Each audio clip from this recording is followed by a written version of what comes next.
ब्राह्मणो सुगमादि बाहुराजन्यकृतः पूर्वोदत्ते द्वैष्यः अभ्यागं शूद्रो अजायत इन्द्रमामनदो जातः इक्षो सूर्यो अजायत गादिन्द्रश्चाग्निश्च प्राणाद्वायुरजायत नाभ्यादीदन्तरिक्षं पै तीक्ष्णोद्यौस्तमो तदा अभ्याम्बो विद्युत्तोत्रा तदा लोकागुम्मकल्पयन् यदाहमेकं पुरुषं महान्तम् आदित्यवर्णं तमस्तु पारे सर्वाणि रूपाणि नित्यवीरः नामानि कृत्वा वदन्यदास्ते दादावदत्सादन्नादहार चक्रप्रविद्वान्वैदस्तदत्तः ईश्वरे लक्ष्मीक्षपत्नो अहोरात्रे पार्श्वे नक्षत्राणि रूपं दक्षिणभूयार्थम् इच्छान्तिः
Mama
కాబట్టి అందరూ కూడా ఎక్కడ ఉన్నా ఓం శ్రీం రామ్ రామాయ నమః అనుకోండి. ఎవరు దయచేసి మాట్లాడదు. అది ఆమె పరిస్థితి లేదు. అది చిరస్సత్యమాదాయ గైయేయాంతవర్ధన భవాదేవదోరే ప్రకామం సత్యపరాక్రమం ఓం శ్రీం రామ్ రామాయ స్వాహా. చిరస్సత్యమాదాయ గైయేయాంతవర్ధన భవాదేవదోరే ప్రకామం సత్యపరాక్రమం ఓం శ్రీం రామ్ రామాయ స్వాహా.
నిర్విఘ్నంగా చక్కగా భక్తుల యొక్క గొప్పనైనటువంటి భక్తి శ్రద్ధల ద్వారా వైభవంగా నిర్వహించుకున్నాం.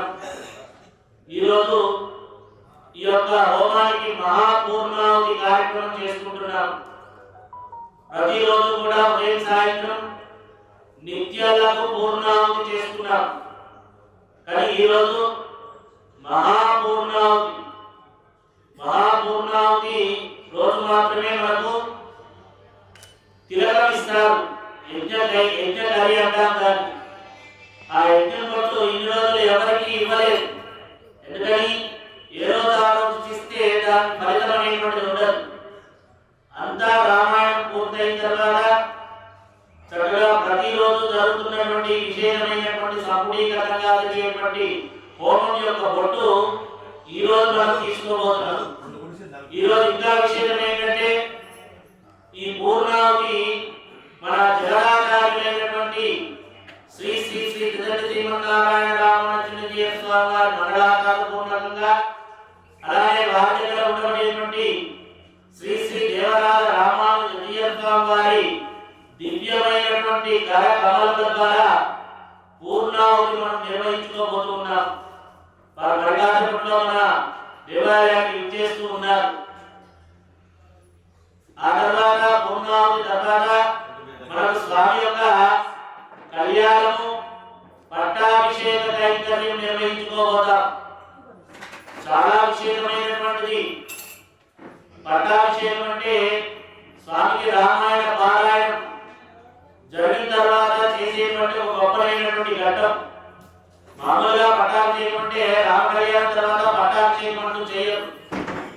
భద్రాచలంలో కూడా ఎప్పుడు చేసినా పట్టాభిషేకం రామాయణ పారాయణం అయిన తర్వాతనే పట్టాభిషేకం చేస్తారు. ఈ 9 రోజులు చైత్ర నవరాత్రులలో 9 రోజులు రామాయణ పారాయణం చేయించి శ్రీరామనవమి రోజు కళ్యాణం చేసి తెల్లవారి పుష్యమి నక్షత్రంలో స్వామికి పట్టాభిషేకం చేస్తారు. ఇది జరిగేటువంటి ప్రక్రియ. మన విశేషం ఏంటంటే మరి రేపు చేయాలి కదండి పట్టాభిషేకం. మీరేంటి ఇలా పెట్టారు అంటే మన అదృష్టం. ఏం అదృష్టం? పునర్వసు నక్షత్రం ఈ రోజు మధ్యాహ్నం వరకే ఉంది. ఆ తర్వాత పుష్యమి నక్షత్రం వస్తుంది. ఆ నక్షత్రంలోనే పట్టాభిషేకం జరుగుతుంది స్వామికి. ఇది మన యొక్క అదృష్టం. ఎందుకని అలా పునర్వసు చివరిగా కావాలి అనేటువంటి రామాయణం ఎప్పుడు ప్రారంభం చేసినా పునర్వసుతో చివరిగా చేసుకోవాలి. మామూలుగా అయితే 27 రోజులు చేసుకుంటారు, అంటే నక్షత్రం నుంచి నక్షత్రం వరకు. కానీ మనకు 24 సంఖ్య అనేటువంటిది వాల్మీకి మహర్షి ఎందుకు 24 శ్లోకాలే 24,000 శ్లోకాలే రచించాడు? మరి ఇంకో రాయచ్చు కదా. అంటే గాయత్రి సంఖ్య. ఓం భూర్భువస్వః తత్సవితుర్వరేణ్యం భర్గో దేవస్య ధీమహి ధియో యో నః ప్రచోదయాత్. ఆ గాయత్రి మంత్ర పురస్సరంగా ఈ శ్లోకాలలో ఆ మంత్రం కూడా వస్తుంది మనకు. అలాంటి గొప్పమైనటువంటి విషయాన్ని తీసుకొని స్వామి 24,000 శ్లోకాలు రచించారు. కాబట్టి 24 అనేటువంటిది చాలా గొప్పమైనటువంటి సంఖ్య. అందుకోసమే మనం 24 రోజులు పెట్టుకోవడం అనేటువంటి జరిగింది. అలా ఈరోజు పునర్వసు పుష్యమి నక్షత్రంతో కూడినటువంటి ఈ రోజున అత్యంత వైభవంగా మనము ఈ యొక్క రామ కళ్యాణాన్ని పట్టాభిషేకాన్ని చేసుకోబోతున్నాం. మనం పాల్గొన్నటువంటి వాళ్ళు ఈ యజ్ఞకైంకర్యంలో భక్తులు కూడా చాలా గొప్పమైనటువంటి సహకారాన్ని అందించారు. 24 రోజులు యజ్ఞం చేయడం అంటే మామూలు విషయం కాదు. దానికి ద్రవ్యం కావాలి. ద్రవ్యం ఉన్నా మనలో శక్తి ఉండాలి చేయడానికి. ఉదయం సాయంత్రం చేయడం అంటే మామూలు విషయమా? స్వామికి అలంకారం చేసుకోవాలి, ప్రసాదం చేయాలి, ఇక్కడ కైంకర్యం చూడాలి, అష్టోత్తరం చేయాలి, వచ్చిన వాళ్లకు ఎలాంటి విఘ్నం లేకుండా ఆశీర్వచనం చేయాలి, వాళ్ళు సాటిస్ఫై కావాలి భక్తులు. ఇన్ని విషయాలు ఉంటాయి. ఒక కార్యక్రమం దైవ కార్యక్రమం చేయాలంటే ఇన్ని విషయాలు ఉంటాయి. ఇవన్నీ చేయడం అంటే మామూలు విషయం కాదు. ఒక రోజుకే మనము చాలా ఇబ్బంది పడిపోతాం. అలాంటి 24 రోజులు అత్యంత వైభవంగా ఎక్కడ విఘ్నం లేకుండా. ఈ రోజు కొంచెం మీరు లేట్గా వచ్చారు, హడావుడిగా జరిగి ఉంటుంది. మీకు అనిపించింది హడావుడి జరిగింది, కొద్దిగా అక్కడ భక్తులు మాట్లాడుతున్నారని. కానీ ప్రతిరోజు ప్రశాంతంగా ఎలాంటి సౌండ్ లేకుండా నిదానంగా ఒక్కొక్క శ్లోకాన్ని మనము చదువుకొని చేస్తున్నాం. కానీ కాలం అనేటువంటిది మనకు కాలాతీతం కాబట్టి అదేగా కూడా మన పట్టాభిషేకం నిదానంగానే చేస్తున్నాం. దాంట్లో ఎలాంటి ఇది లేదు. కాబట్టి అలాంటి గొప్పమైనటువంటి ఈ సందర్భంలో మనము విశేషంగా ఈ యొక్క కైంకర్యం చేసుకోవడం, మనమందరం పాల్గొనడం గొప్పమైనటువంటి శుభ్రం. ఈ కార్యక్రమం తలపెట్టడానికి కారణం ఏమిటి అంటే మనం అందరము బాగుండాలి. ముఖ్యంగా స్వామిని దర్శించేటువంటి భక్తులు ఎవరైతే ఉన్నారో వారు ఏం కార్యక్రమాన్ని చేసుకుంటున్నాం? మనం అద్భుతమైనటువంటి కలియుగమైనటువంటి శ్రీ వెంకటేశ్వర స్వామి దివ్య దేవాలయాన్ని నిర్మించుకోబోతూ ఉన్నాం. అది మనకు ఫస్ట్ స్లాబ్ లెవెల్ అయిపోయింది. దానిలో ఫస్ట్ స్లాబ్ వేసేస్తాం మేము. అలా ఆ కార్యక్రమం జరగాలంటే స్వామికి శక్తి కాకుండా మనందరికీ శక్తి కావాలి. ఏంటి శక్తి? మనకు డబ్బులు భగవంతుడు ఇస్తేనే కదా మనం భగవంతుడికి ఇచ్చేది. కాబట్టి ఆ శక్తి మనకు రావాలి. మీరందరూ చల్లగా ఉండాలి. ఆ చల్లగా ఉండి స్వామిని నిత్యం దర్శనం చేసుకోవాలి. చక్కగా ఆ దివ్య భవ్య దేవాలయం పాల్గొన మాసం ఏ మాసం అందరూ కూడా మనపూర్వకంగా సంకల్పించుకోండి. మీరందరూ మళ్ళీ ప్రతిష్టకు చేస్తాం. 5 రోజులు బ్రహ్మంగా మేము అనుకున్నది ఏంటంటే భవ్యంగా చాలా గొప్పగా జరగాలి ప్రతిష్ట అనేటువంటిది. ఒక్కొక్క రోజు కార్యక్రమం ఇది మళ్ళీ చేస్తామో చేయలేమో. సకలము భగవంతుడిని చేయించాలి మనతోని. మళ్ళీ ఆ దేవాలయం తర్వాత చేయించుకుంటాం. ఎందుకంటే అక్కడే విపరీతమైనటువంటి పూజలు ఉంటాయి. కలియుగ వెంకటేశ్వర స్వామికి మళ్ళీ సంకల్పించుకొని చేయాలంటే ఏమో చెప్పలేదు. భగవంతుడి యొక్క కోరిక ఎలా ఉందో మళ్ళీ శ్రీరామనవమి చేయించుకుంటాడు ఆయన. సంకల్పం అనేటువంటిది మనది, నిర్వహించేటువంటి వాడు ఆయనే. మనకు రామాయణంలో హనుమంతుడు ఒక చిన్న ఘటన చెప్తారు, అది వినండి. ఆ ఇంద్రజిత్తు వచ్చాడు. బ్రహ్మాస్త్రం ద్వారా వానరులందరినీ కూడా తన బ్రహ్మాస్త్రంతో మోసపోయేటట్టు చనిపోయేటట్టుగా బంధించేశాడు. ఈవెన్ రామలక్ష్మణులతో సహా. ఇంద్రజిత్తు వెళ్ళాడు, రావణాసురుడికి చెప్పాడు, రాముని లక్ష్మణుని నేను కట్టుబడేశాను, నువ్వు హాయిగా ఉండొచ్చు అని రావణాసురుడికి చెప్పాడు. కానీ ఇంద్రజిత్తు బ్రహ్మాస్త్రం వేశాడు, ఇది మనం తట్టుకోలేమని విభీషణుడు మొదలై పారిపోయాడు. దాని నుంచి పారిపోయి విభీషణుడు అందరినీ కట్టుబడేస్తున్నాడు. అయ్యో ఎవరైనా బ్రతికున్నారా చూద్దామని తాళ పట్టుకొని వచ్చాడట ఇంద్ర భూమికి. వస్తే ఎవరు బ్రహ్మాస్త్రాన్ని కట్టుబడండి, మన స్వామి కట్టుబడడు. ఏ అస్త్రానికి కట్టుబడడు మన స్వామి. ఎంత గొప్పనైనటువంటి వాడు. రామలక్ష్మణుడు కూడా కట్టుబడ్డాడు, కానీ ఆంజనేయ స్వామి కట్టుబడలేదు. ఆయనకి ఎన్ని వరాలు ఉన్నాయి, ఎంత గొప్పనైనటువంటి స్వామి మనం ఆలోచన చేయాలి. కోరుకుంటే స్వామి ఇంటే తీరుస్తాడు. అలా హనుమంతుడు కట్టుబడలేదు. విభీషణుడు ఇద్దరు కలిశారు. ఎవరైనా ఉన్నారా చూద్దాం ఆయన అని వెళ్తే జాంబవంతుడు కొంచెము గొప్ప పెద్ద మహానుభావుడు, వృద్ధుడు కాబట్టి ఆయన వెళ్ళి అడిగారు, నాయన జాంబవంత ఉన్నావా, లేచావా, ఉన్నావా అని అన్నాడట. అంటే ఇలా కొద్దిగా ఇలా కళ్ళు తెచ్చి జాంబవంతుడా ఉన్నాను, నువ్వు విభీషణుడు కదా, నీ మాట బట్టి గుర్తుపట్టాను, నువ్వు విభీషణుడు కదా అంటే అవును స్వామి విభీషణుడు. అయితే విభీషణ హనుమంతుడు బ్రతికే ఉన్నాడా అని అడిగాడట. ఎంత గొప్పనైనటువంటి విషయం అని విభీషణుడు అడగాలని విభీషణుడు అన్నాడా, అదేంటయ్యా రామలక్ష్మణుడు బ్రతుకున్నారా అనాలని హనుమంతుడు బ్రతుకున్నారా అంటారేంటి అన్నారు.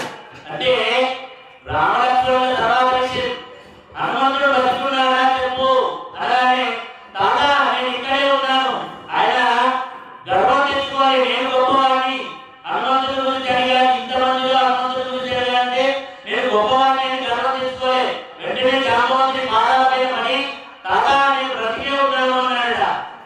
విభీషణుడు అన్నాడట, హనుమంతుడు ఒక్కడ బ్రతికే వీళ్ళంతా బ్రతుకుతారయ్యా అని చెప్పాడట. ఎంత గొప్పలైనటువంటి హనుమంతుడు అండి. కాబట్టి అలాంటి హనుమంతుని మనం ఏది కోరుకుంటే ఇప్పుడు ఇంత చక్కగా రామాయణం జరుగుతుందంటే ఇక్కడ హనుమంతుడు చిరంజీవి కనుక ఇక్కడ ఉంటాడు ఖచ్చితంగా. కాబట్టి అందుకని మనము దేవాలయంలో చాలా జాగ్రత్తగా ఉండాలి. పనికిరాని మాటలు మాట్లాడదు. దేవాలయంలో దేవతలు మనకు అగుపడకుండా ఉంటారు. మనం ఎంత చక్కగా భగవంతుని ప్రార్థన చేస్తే అంత గొప్పైనటువంటి ఫలితాన్ని మనకు వాళ్ళు ఇస్తూ ఉంటారు. ఇక్కడికి వచ్చినా కూడా మనము ఏదో ప్రాపంచికమైనటువంటి విషయాలను మాట్లాడుకుంటే లాభం ఏముంటుందండి? ఏమీ ఉండదు. కాబట్టి భగవంతుడి సన్నిధానంలో మనము ఇక్కడ దేవతలందరూ ఉన్నారని భావించి మన పొరటి వాళ్ళకి చెప్పుకోవాలి నామం ద్వారా. అలాంటి నామాన్ని ఉచ్చరిస్తూ మనము ఇంకా రాసేపట్లో మనకు స్వామివారు ఏం చేస్తారు, స్వామివారు ఏం చేయగానే మహాపూర్ణాలు కార్యక్రమం ఉంటుంది, ఆ తర్వాత కళ్యాణం పట్టాభిషేకం ఉంటుంది. కాబట్టి ఎవరు దయచేసి మాట్లాడకుండా ఓం శ్రీం రామ్ రామాయణ అనేటువంటి నామాన్ని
అఖిలాండ కోటి బ్రహ్మాండ నాయకుడైన శ్రీ వెంకటేశ్వర స్వామి యొక్క ఆలయాన్ని నిర్మాణం చేయాలి అని సంకల్పించి ఆ నిర్మాణ కార్యక్రమం ఏ విఘ్నములు లేకుండా సాగాలి అని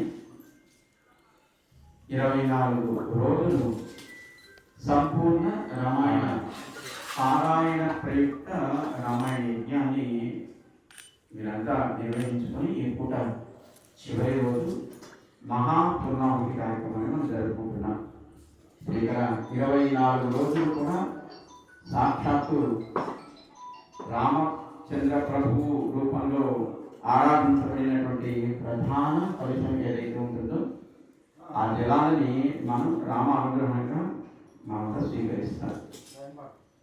దానికంటే ముందు మనం బయట ఉండేటువంటి వేదికని చేరుకొని ఎందుకోసం ఈ కార్యక్రమం జరుగుతుంది, దీనికి ఉండేటువంటి గొప్పతనం ఏమి, దాని గురించి మనం కొంత వివరించుకున్న తర్వాత మనకి ఆ కలశ జలాన్ని ప్రోక్షణ చేస్తారు. లేదా మనకి ప్రోక్షణ చేయడానికి ముందు ఇక్కడ రామ భక్తుడు రామదాసుడైన హనుమ అక్కడ నిర్మాణం అవుతున్నటువంటి ఆలయం అక్కడ ప్రోక్షణ చేసిన తర్వాత భక్తులుగా ఉన్న మీ అందరికీ మనందరికీ కూడా ప్రోక్షణ చేస్తారు. ముందు మన వేదిక దగ్గరికి చేరుకుందాం. జై శ్రీమన్నారాయణ.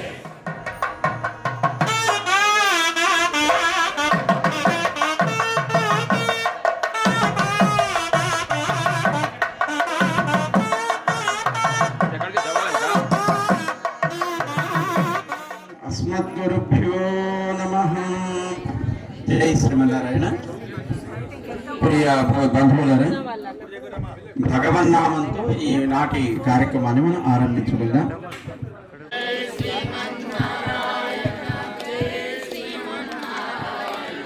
జై శ్రీమన్నారాయణ, జై శ్రీమన్నారాయణ, జై శ్రీమన్నారాయణ, జై జై జై,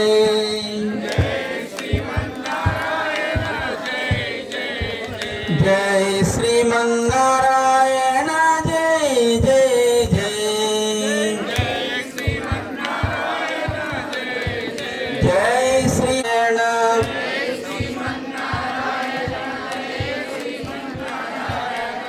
జై శ్రీమన్నారాయణ, జై శ్రీమన్నారాయణ,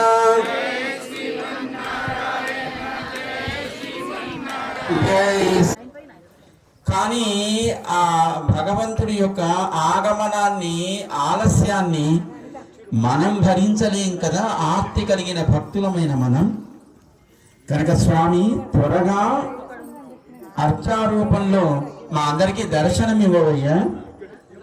నీ అనుగ్రహం లేకుండా నీ స్థానాన్ని, ఆలయాన్ని మేము నిర్మాణం చేయలేం కదా. కనుక నీవే అనుగ్రహించి ఆలయ నిర్మాణాన్ని త్వరితంగా పూర్తయ్యేట్టుగా మా చేత జరిపించుకోవయ్యా అని ఆయనని ప్రార్థన చేయడం కోసం.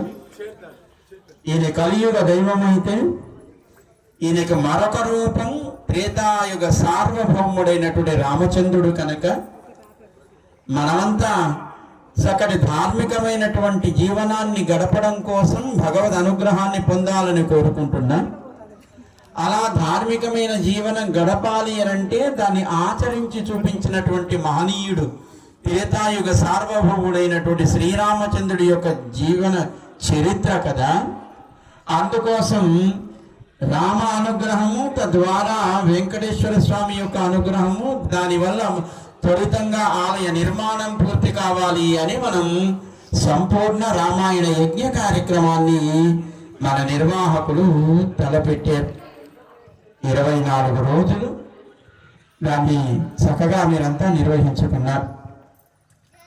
వెంకటేశ్వర స్వామి వారు రాముడు వేరు కాదు, ఆయనే రాముడు, ఆయనే కృష్ణుడు, ఆయనే మత్స్య కూర్మ వరాహ ఇత్యాది అవతారాలన్నీ తాను ధరించి లోకంలో మనందరినీ ఆయన ఎప్పుడు కూడా ఉద్ధరించడానికి సిద్ధపడతాడు.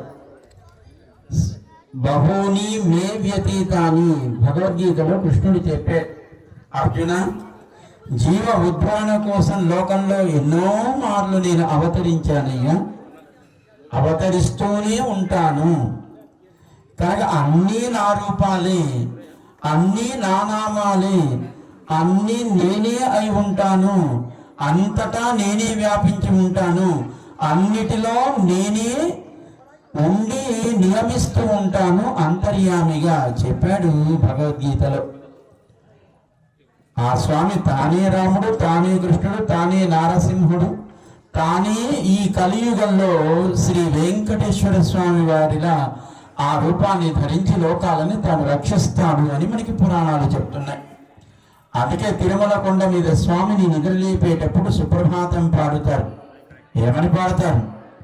తిరుమల కొండ మీదే కాదు, ఏ ఆలయంలోనైనా స్వామిని నిద్రలేపేటప్పుడు పాడేటువంటి సుప్రభాత ఆరంభం దేంతో అవుతుంది? కౌసల్య సుప్రజ రామ పూర్వా సంధ్యా ప్రవర్తతే ఉత్తిష్ట నరసార్థుల కర్తవ్యం దైవం ఆహ్నికం. అయ్యా, నీ సేవ చేయడం కోసం, నేను ఆరాధించడం కోసం నిద్రలేవమని మనము పరిపూర్ణమైనటువంటి అవతారం రామావతారం, పరిపూర్ణమైన అవతారం కృష్ణావతారం. కనుక మనందరికీ ఆదర్శం శ్రీరామచంద్రుడి ఆచరణ, మనందరికీ ఆదర్శం శ్రీకృష్ణ భగవానుడి ఉపదేశం. రాముడిలా ఉండాలని కోరుకుంటా, కృష్ణుడు చెప్పినది ఆచరించాలని కోరుకుంటా. ఆచరించడం రాముణ్ణి ఆదర్శంగా తీసుకుంటా, ఆచరించవలసినటువంటి విషయాన్ని కృష్ణుడి భగవద్గీతని మనకి దాన్ని ఉపదేశంగా మనం భావిస్తాం. కనుక ఆయనే అన్ని రూపాలు తనవే కనుక ఆ రామ స్వరూపంలో ఉండి మనం సంకల్పించినటువంటి ఆలయ నిర్మాణం అది ఆచరణాత్మకమైనటువంటి ఒక కార్యం కనుక, రామ నీ అనుగ్రహం చేత తలపెట్టిన ఆలయ నిర్మాణం అది మా చేత సక్రమముగా శీఘ్రముగా జరుగుగాక అని ఆయన అనుగ్రహాన్ని పొందడం కోసం మనం 24 రోజులు రామ నవమిని జరుపుకుంటాం. 9 రోజుల కార్యక్రమాన్ని చివరి నాడు రామనవమి నాడు రాముడు అవతరించినటువంటి, రాముడు ఎందుకు అవతరించాడు? రామో విగ్రహవాన్ ధర్మ, అది పక్కన పెడదాం. ఆ మాట అన్నది ఎవరు? మారీచుడు. రాముడికి నిజానికి శత్రుపక్షంలో ఉండే రావణాసురుడికి మేనమామ. సీతమ్మను అపహరించడానికి పంచవటికి చేరిన రావణాసుడు దానికి ముందు మారీచుడి దగ్గరికి వెళ్ళి, అయ్యా, మన అడవిలో ఉంచినటువంటి 14,000 మంది రాక్షసులని ఆ రాముడనే వాడు సంహరించాట. కనుక రాముడికి ప్రియమైనటువంటి భార్య సీతమ్మని ఎత్తుకురావడం కోసం, రాముడికి దుఃఖాన్ని కలిగించడం కోసం నేను వెళ్ళాలనుకుంటున్నాను, కానీ దానికి ఒక మార్గం ఆలోచించానయ్యా.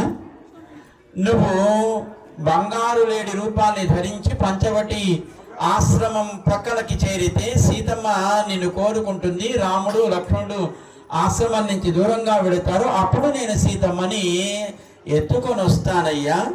కనుక నువ్వు నాకు ఆ రకంగా సహాయం చేయవలసింది అంటే మారీచుడు చెప్పాడు, రావణ నీకు తెలియదేమో, 14 సంవత్సరాలు ఉన్నప్పుడే రాముడు ఈ అరణ్యంలో విశ్వామిత్రుడి యొక్క యాగాన్ని సంరక్షించడానికి వచ్చినప్పుడు సుబాహుని సంహరించాడు, నన్ను కూడా సావు దెబ్బ కొట్టాడు.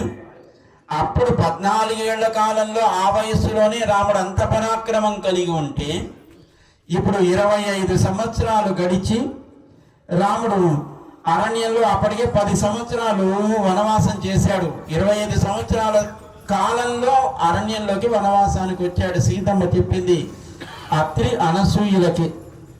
అంటే ఆ 10 సంవత్సరాలు దాటేటప్పటికి 35 సంవత్సరాల మంచి దార్ఢ్యం కలిగిన వయస్సులో రాముడు ఉన్నాడయ్యా. అంతేకాదు, అప్పుడు రాముడు కేవలం తానొక్కడు, కానీ ఇప్పుడు సీతమ్మ కూడా పక్కన ఉన్నది. సుమా రావణ, రాముణ్ణి తక్కువ అంచనా వేయకు, నువ్వు నష్టపోతావు సుమా చెప్పాడు మారీచుడు. నేను నిన్ను సహాయం అడగటం లేదా, ఆజ్ఞాపిస్తున్నాను. చేస్తే రాముడి చేతిలో సంహరించబడతావు, చెయ్యకపోతే నా చేతిలో సంహరించబడతావు. ఎవరి చేతిలో మరణం కావాలో కోరుకో చెప్పాడు రావణాసుడు. నేనే అడుక్కుంటున్నాను అనుకుంటున్నావా? నిన్ను ఆజ్ఞాపిస్తున్నాను. త్రిలోకాలకి అధిపతి కదా రావణాసుడు. కనుక నేను చెప్పినట్టు వినకపోతే నా చేతిలో నీకు మరణం సుమా. మారీచుడు అన్నాడు, ఎందుకయ్యా రాముడితో నీకు వైరం? కాదట, రాముడు జనాల అభిమానాన్ని కోల్పోయి వాళ్ళ నాన్నగారు రాజ్యం నుంచి వెళ్ళగొడితే వనవాసానికి వచ్చాటయ్యా, రాముడు అధర్మపరుడట చెప్పాడు రావణాసుడు. ఎవరు చెప్పారయ్యా నీకు అంటే, మరి రాజుగారు కదా, చారులు ఉంటారు కదా, గూఢాచారులు, వాళ్ళంతా చెప్పారయ్య అంటే, రావణ నీకు తెలియదేమో, నీ పక్క నుండి నీకు సమాచారాన్ని ఇచ్చేవాళ్ళు అంత సమర్థులు కాదు, అంత మంచివాళ్ళు కాదు. ఎందుకు ఈ మాట చెప్తున్నామంటే, రాముడి గురించి అసత్యములు చెప్పిన వాళ్ళు నీ నష్టాన్ని కోరుకునేవాళ్ళు. రావణ నువ్వు అది గుర్తించు. రామో విగ్రహవాన్ ధర్మ, రాముడు ధర్మమే ఒక ఆకారాన్ని ధరిస్తే అదే రాముడు సుమ. ఎవరు చెప్పారయ్యా? వాళ్ళ నాన్నగారు ఇచ్చిన వరానికి తగినట్టుగా తండ్రి మాట నిలబెట్టడం కోసం రాముడు అడవికి బయలుదేరాడయ్యా. ప్రజలంతా కూడా రామాను వెళ్ళొద్దని దుఃఖంతో ప్రార్థన చేసినా తండ్రి మాట నిలబెట్టడం కోసం ఆయన వనవాసాన్ని సిద్ధపడ్డాడు. రావణ నీకెవరు చెప్పారో తప్పుడు సమాచారాన్ని చెప్పారయ్యా. రాముడు అసత్యపరుడు కాదు, రాముడు అధర్మపరుడు కాదు, రాముడు తండ్రి చేత కోపగింపబడినవాడు కాదు, రాముడు ప్రజా అభిమానాన్ని పోగొట్టుకున్నవాడు కాదు. రామో విగ్రహవాన్ ధర్మ. ఈ మాట చెప్పాడు మారీచుడు. ఏదో లక్ష్మణుడు చెప్పాడో, హనుమంతుడు చెప్పాడో, లేకపోతే విశ్వామిత్రుడు చెప్పాడో, వశిష్ఠుడు చెప్పాడు అంటే ఓహో నిజమా కాబోలు అనకొచ్చు. కానీ చెప్పినవాడు రావణాసుడికి బంధువు, రాముడి శత్రుపక్షంలో ఉన్నవాడు, అప్పటికే ఒకసారి రాముడి చేత చావు దెబ్బతిన్నవాడు, మళ్ళీ రావణాసుడికి కోరికకు తగినట్టుగా సీతమ్మను అపహరించడానికి సిద్ధపడుతున్నటువంటి మారీచుడు చెప్పిన మాట. ఆ రాముడు అవతరించింది దేనికోసం? ఎందుకోసం అవతరించాడు? ఇస్తున్నాను రామం, నా పేరు శ్రీరాముడు, వశిష్ఠుడు పెట్టిన పేరది. దశరథాత్మజం, నేను దశరథరాజు అనేటువంటి ఆ మహారాజు గారి కుమారుణ్ణి, నేను మనిషిని సుమా. ఈ మాట చెప్పాడు. ఎందుకు చెప్పాల్సి వచ్చింది? రావణాసుడిని సంహరించాలంటే మనిషి అయి ఉండాలి. కానీ రావణ సంహారం జరిగిన తర్వాత రాముడు చెప్పిన మాట ఇది. కారణం, తానెప్పుడు దైవమని లోకానికి ప్రకటించుకోలేదు. తాను మనలో ఒకడిగా, మనలాంటి వాడిగా, మనిషిగానే తనని తాను ప్రకటించుకున్నాడు.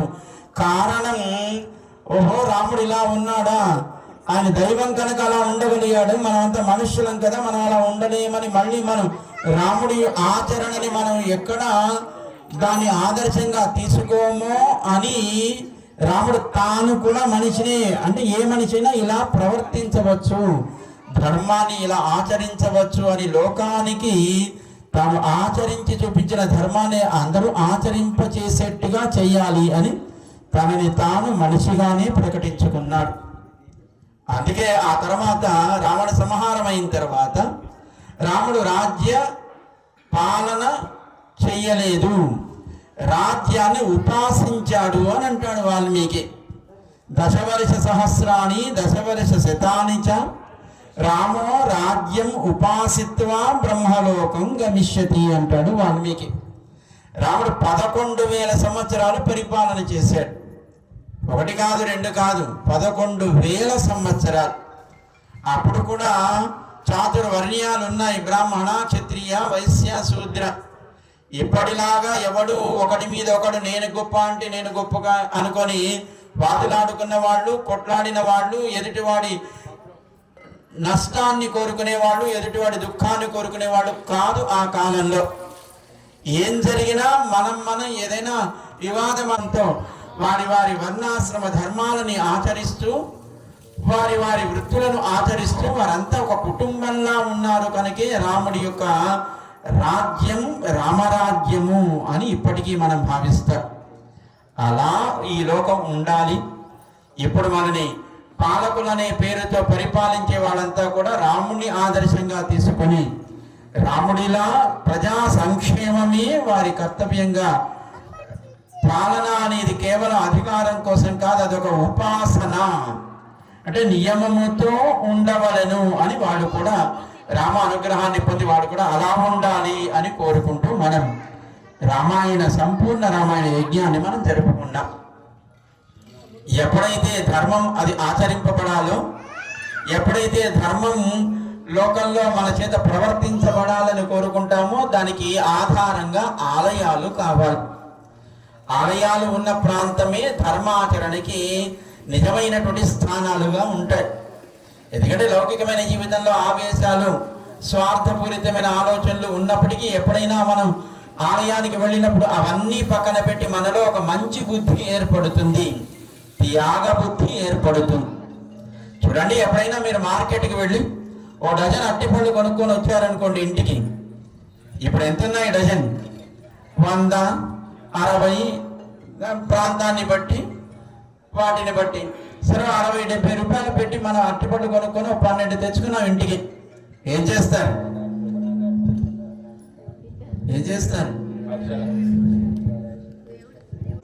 అదే ఆలయానికి వచ్చారనుకోండి, అయ్యో పాపం ప్రేమతో భగవంతుడి దగ్గరకు వచ్చాడు కదా అని మన పూజారి గారు లాంటి వాళ్ళు పాపం ప్రేమతో మీకు అట్టిపండు ఇచ్చారనుకోండి, ఏం చేస్తారు? అందరికీ తలా కాస్త పంచుతా. కారణం దానికి భగవత్ ప్రసాదం అని పేరు. గోవిందా! సరే, అందరికీ తలా కాస్త పంచి మనం కూడా కొంచెం ఉంచుకుంటామా లేదా? మనం తిందామనుకునే లోపల ఇంకెవరైనా వచ్చారనుకోండి, ఇదిగోనయ్యా ప్రసాదం, భగవంతుడి ప్రసాదం అని అది కూడా వాళ్ళకి ఇచ్చేస్తాం. ఏంటి మనకి ఇక్కడ కలుగుతున్నది? త్యాగం అనే బుద్ధి మనకి ఏర్పడుతుంది. అందరితో కలిసి ఏదైనా పంచుకోవాలనే ఆలోచన మనలో ఏర్పడుతుంది. ఇంటికి ఎవరైనా వచ్చారనుకోండి, భోజనం ఎక్కడ పెడతారు? భోజనం బాగా డబ్బున్నవాడు, అధికారి అయితేనేమో తీసుకువెళ్ళి మంచి డైనింగ్ టేబుల్ మీద పెడతారు. అదే ఎవరైనా సామాన్యుడు, మన ఊరి వాళ్ళే, అంతా ఇక్కడ స్థిరపడ్డ వాళ్ళమే, ఇక్కడ లోకల్ ఉన్న వాళ్ళు చాలా మంది తక్కువగా ఉంటారు, అంతా స్థిరపడ్డ వాళ్ళే. సరే, ఎవరైనా ఊరి నుంచి వచ్చారనుకోండి, ఎక్కడ పెడతారు భోజనం? ఎక్కడో వీధి అరుగు మీదనో లేదా ముందు రూములోనో, ఇలా కదా. ఇక్కడ మన కులమని, మతమని ఏవో ఆలోచిస్తాం ఇంటి దగ్గర వ్యవహారంలో. కానీ ఆలయంలోకి వెళితే అందరము అదే మంటపంలో ఉంటారు. ప్రసాదం పెట్టేటప్పుడు అందరము వరుసల్లో కూర్చొని ఉంటారు. మన పక్కనున్నవాడు ఎవడో మనకి గుర్తుకు రాదు. మన పక్కనున్నవాడి కులం ఏంటి మనం ఆలోచించడం లేదు. అక్కడ చేరి ఉన్న వాళ్ళ కులం కేవలం ఒకటే, అది భక్త కులము. కులం అంటే సమూహం. అక్కడ ఆలయంలో ఉన్న వాళ్ళంతా ఎవరు? ఏ కులానికి చెందిన వాళ్ళు? భగవద్ భక్తి అనే కులానికి చెందిన వాళ్ళు. అక్కడ ప్రసాదం పెట్టేటప్పుడు అందరం పక్కనే కూర్చుంటాం, అందరూ ఆ పక్కన ఈ పక్కన ఉన్నవాళ్ళు అంతా కలిసే తింటారు. కానీ అదే వ్యక్తి మన ఇంటికి ఏ ఊరి నుంచో వస్తే ఎక్కడ పెట్టాలా అక్కర్లేదా అని ఆలోచిస్తున్నాం. ఆలయం మనకి కుల అతీతమైనటువంటి జీవన విధానాన్ని నేర్పిస్తుంది. ఇలా ఒక నియమాన్ని ఏర్పాటు చేసిన మహనీయులు భగవద్ రామానుజులు అని 1000 సంవత్సరాలకి పూర్వం ఆలయాల్లోకి అందరూ రావచ్చును, భగవంతుడి సేవలో అందరూ వాళ్ళు పాల్గొనవచ్చును, భగవన్నామం అందరూ పలకవచ్చును అని లోకానికి భగవత్ తత్వాన్ని, భక్తి మార్గాన్ని స్పష్టం చేసినటువంటి మహనీయులు ఆచార్యులు భగవద్ రామానుజులు. ఆలయం మనకు మంచి సంస్కారాన్ని నేర్పిస్తుంది. ఆలయం మనకి మంచి బుద్ధిని నేర్పిస్తుంది. ఆలయం అందుకోసం ధర్మం అది చక్కగా ఆచరింపబడాలంటే ఆలయ వ్యవస్థ సుస్థిరంగా ఉండాలి అని మనకి పెద్దలు ఎప్పుడు ధార్మికమైనటువంటి ప్రవృత్తి కలిగినటువంటి కుటుంబాలతో, వ్యక్తులతో, సమాజ శ్రేయస్సును కోరుకునే వ్యక్తులతో ఇది చక్కగా మంచిగా ఇది వర్ధిల్లాలి. దానికి ఒక ఆలయ వ్యవస్థ, ధర్మాచరణకి మనకి సంస్కారాన్ని ఇచ్చే ఒక ఆలయ వ్యవస్థ కావాలి అని శ్రీ వెంకటేశ్వర స్వామి వారి యొక్క ఆలయ నిర్మాణాన్ని చేసుకోవాలి అని సంకల్పించుకున్నారు. సుమారు 1 సంవత్సర కాలం క్రితం అనుకుంటా ఆలయ నిర్మాణం కోసం శంకుస్థాపన చేసుకున్నా. మనకి ఏదైనా చెయ్యాలి అనగానే అంతా ఆయనే చూసుకుంటాడు కదా. అని మనం ముందు అడిగేస్తాం ఆయన మీద ఉండేటువంటి విశ్వాసంతో.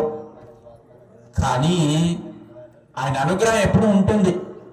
నిజానికి ఆ సంకల్పం ఏర్పడడమే భగవద్ అనుగ్రహం తప్ప వేరు కాదు. కానీ మన ప్రయత్నం కూడా ఉండాలి, పురుష ప్రయత్నం కూడా ఉండాలి. ఇది మనకి శాస్త్రాలు చెప్తున్నాయి.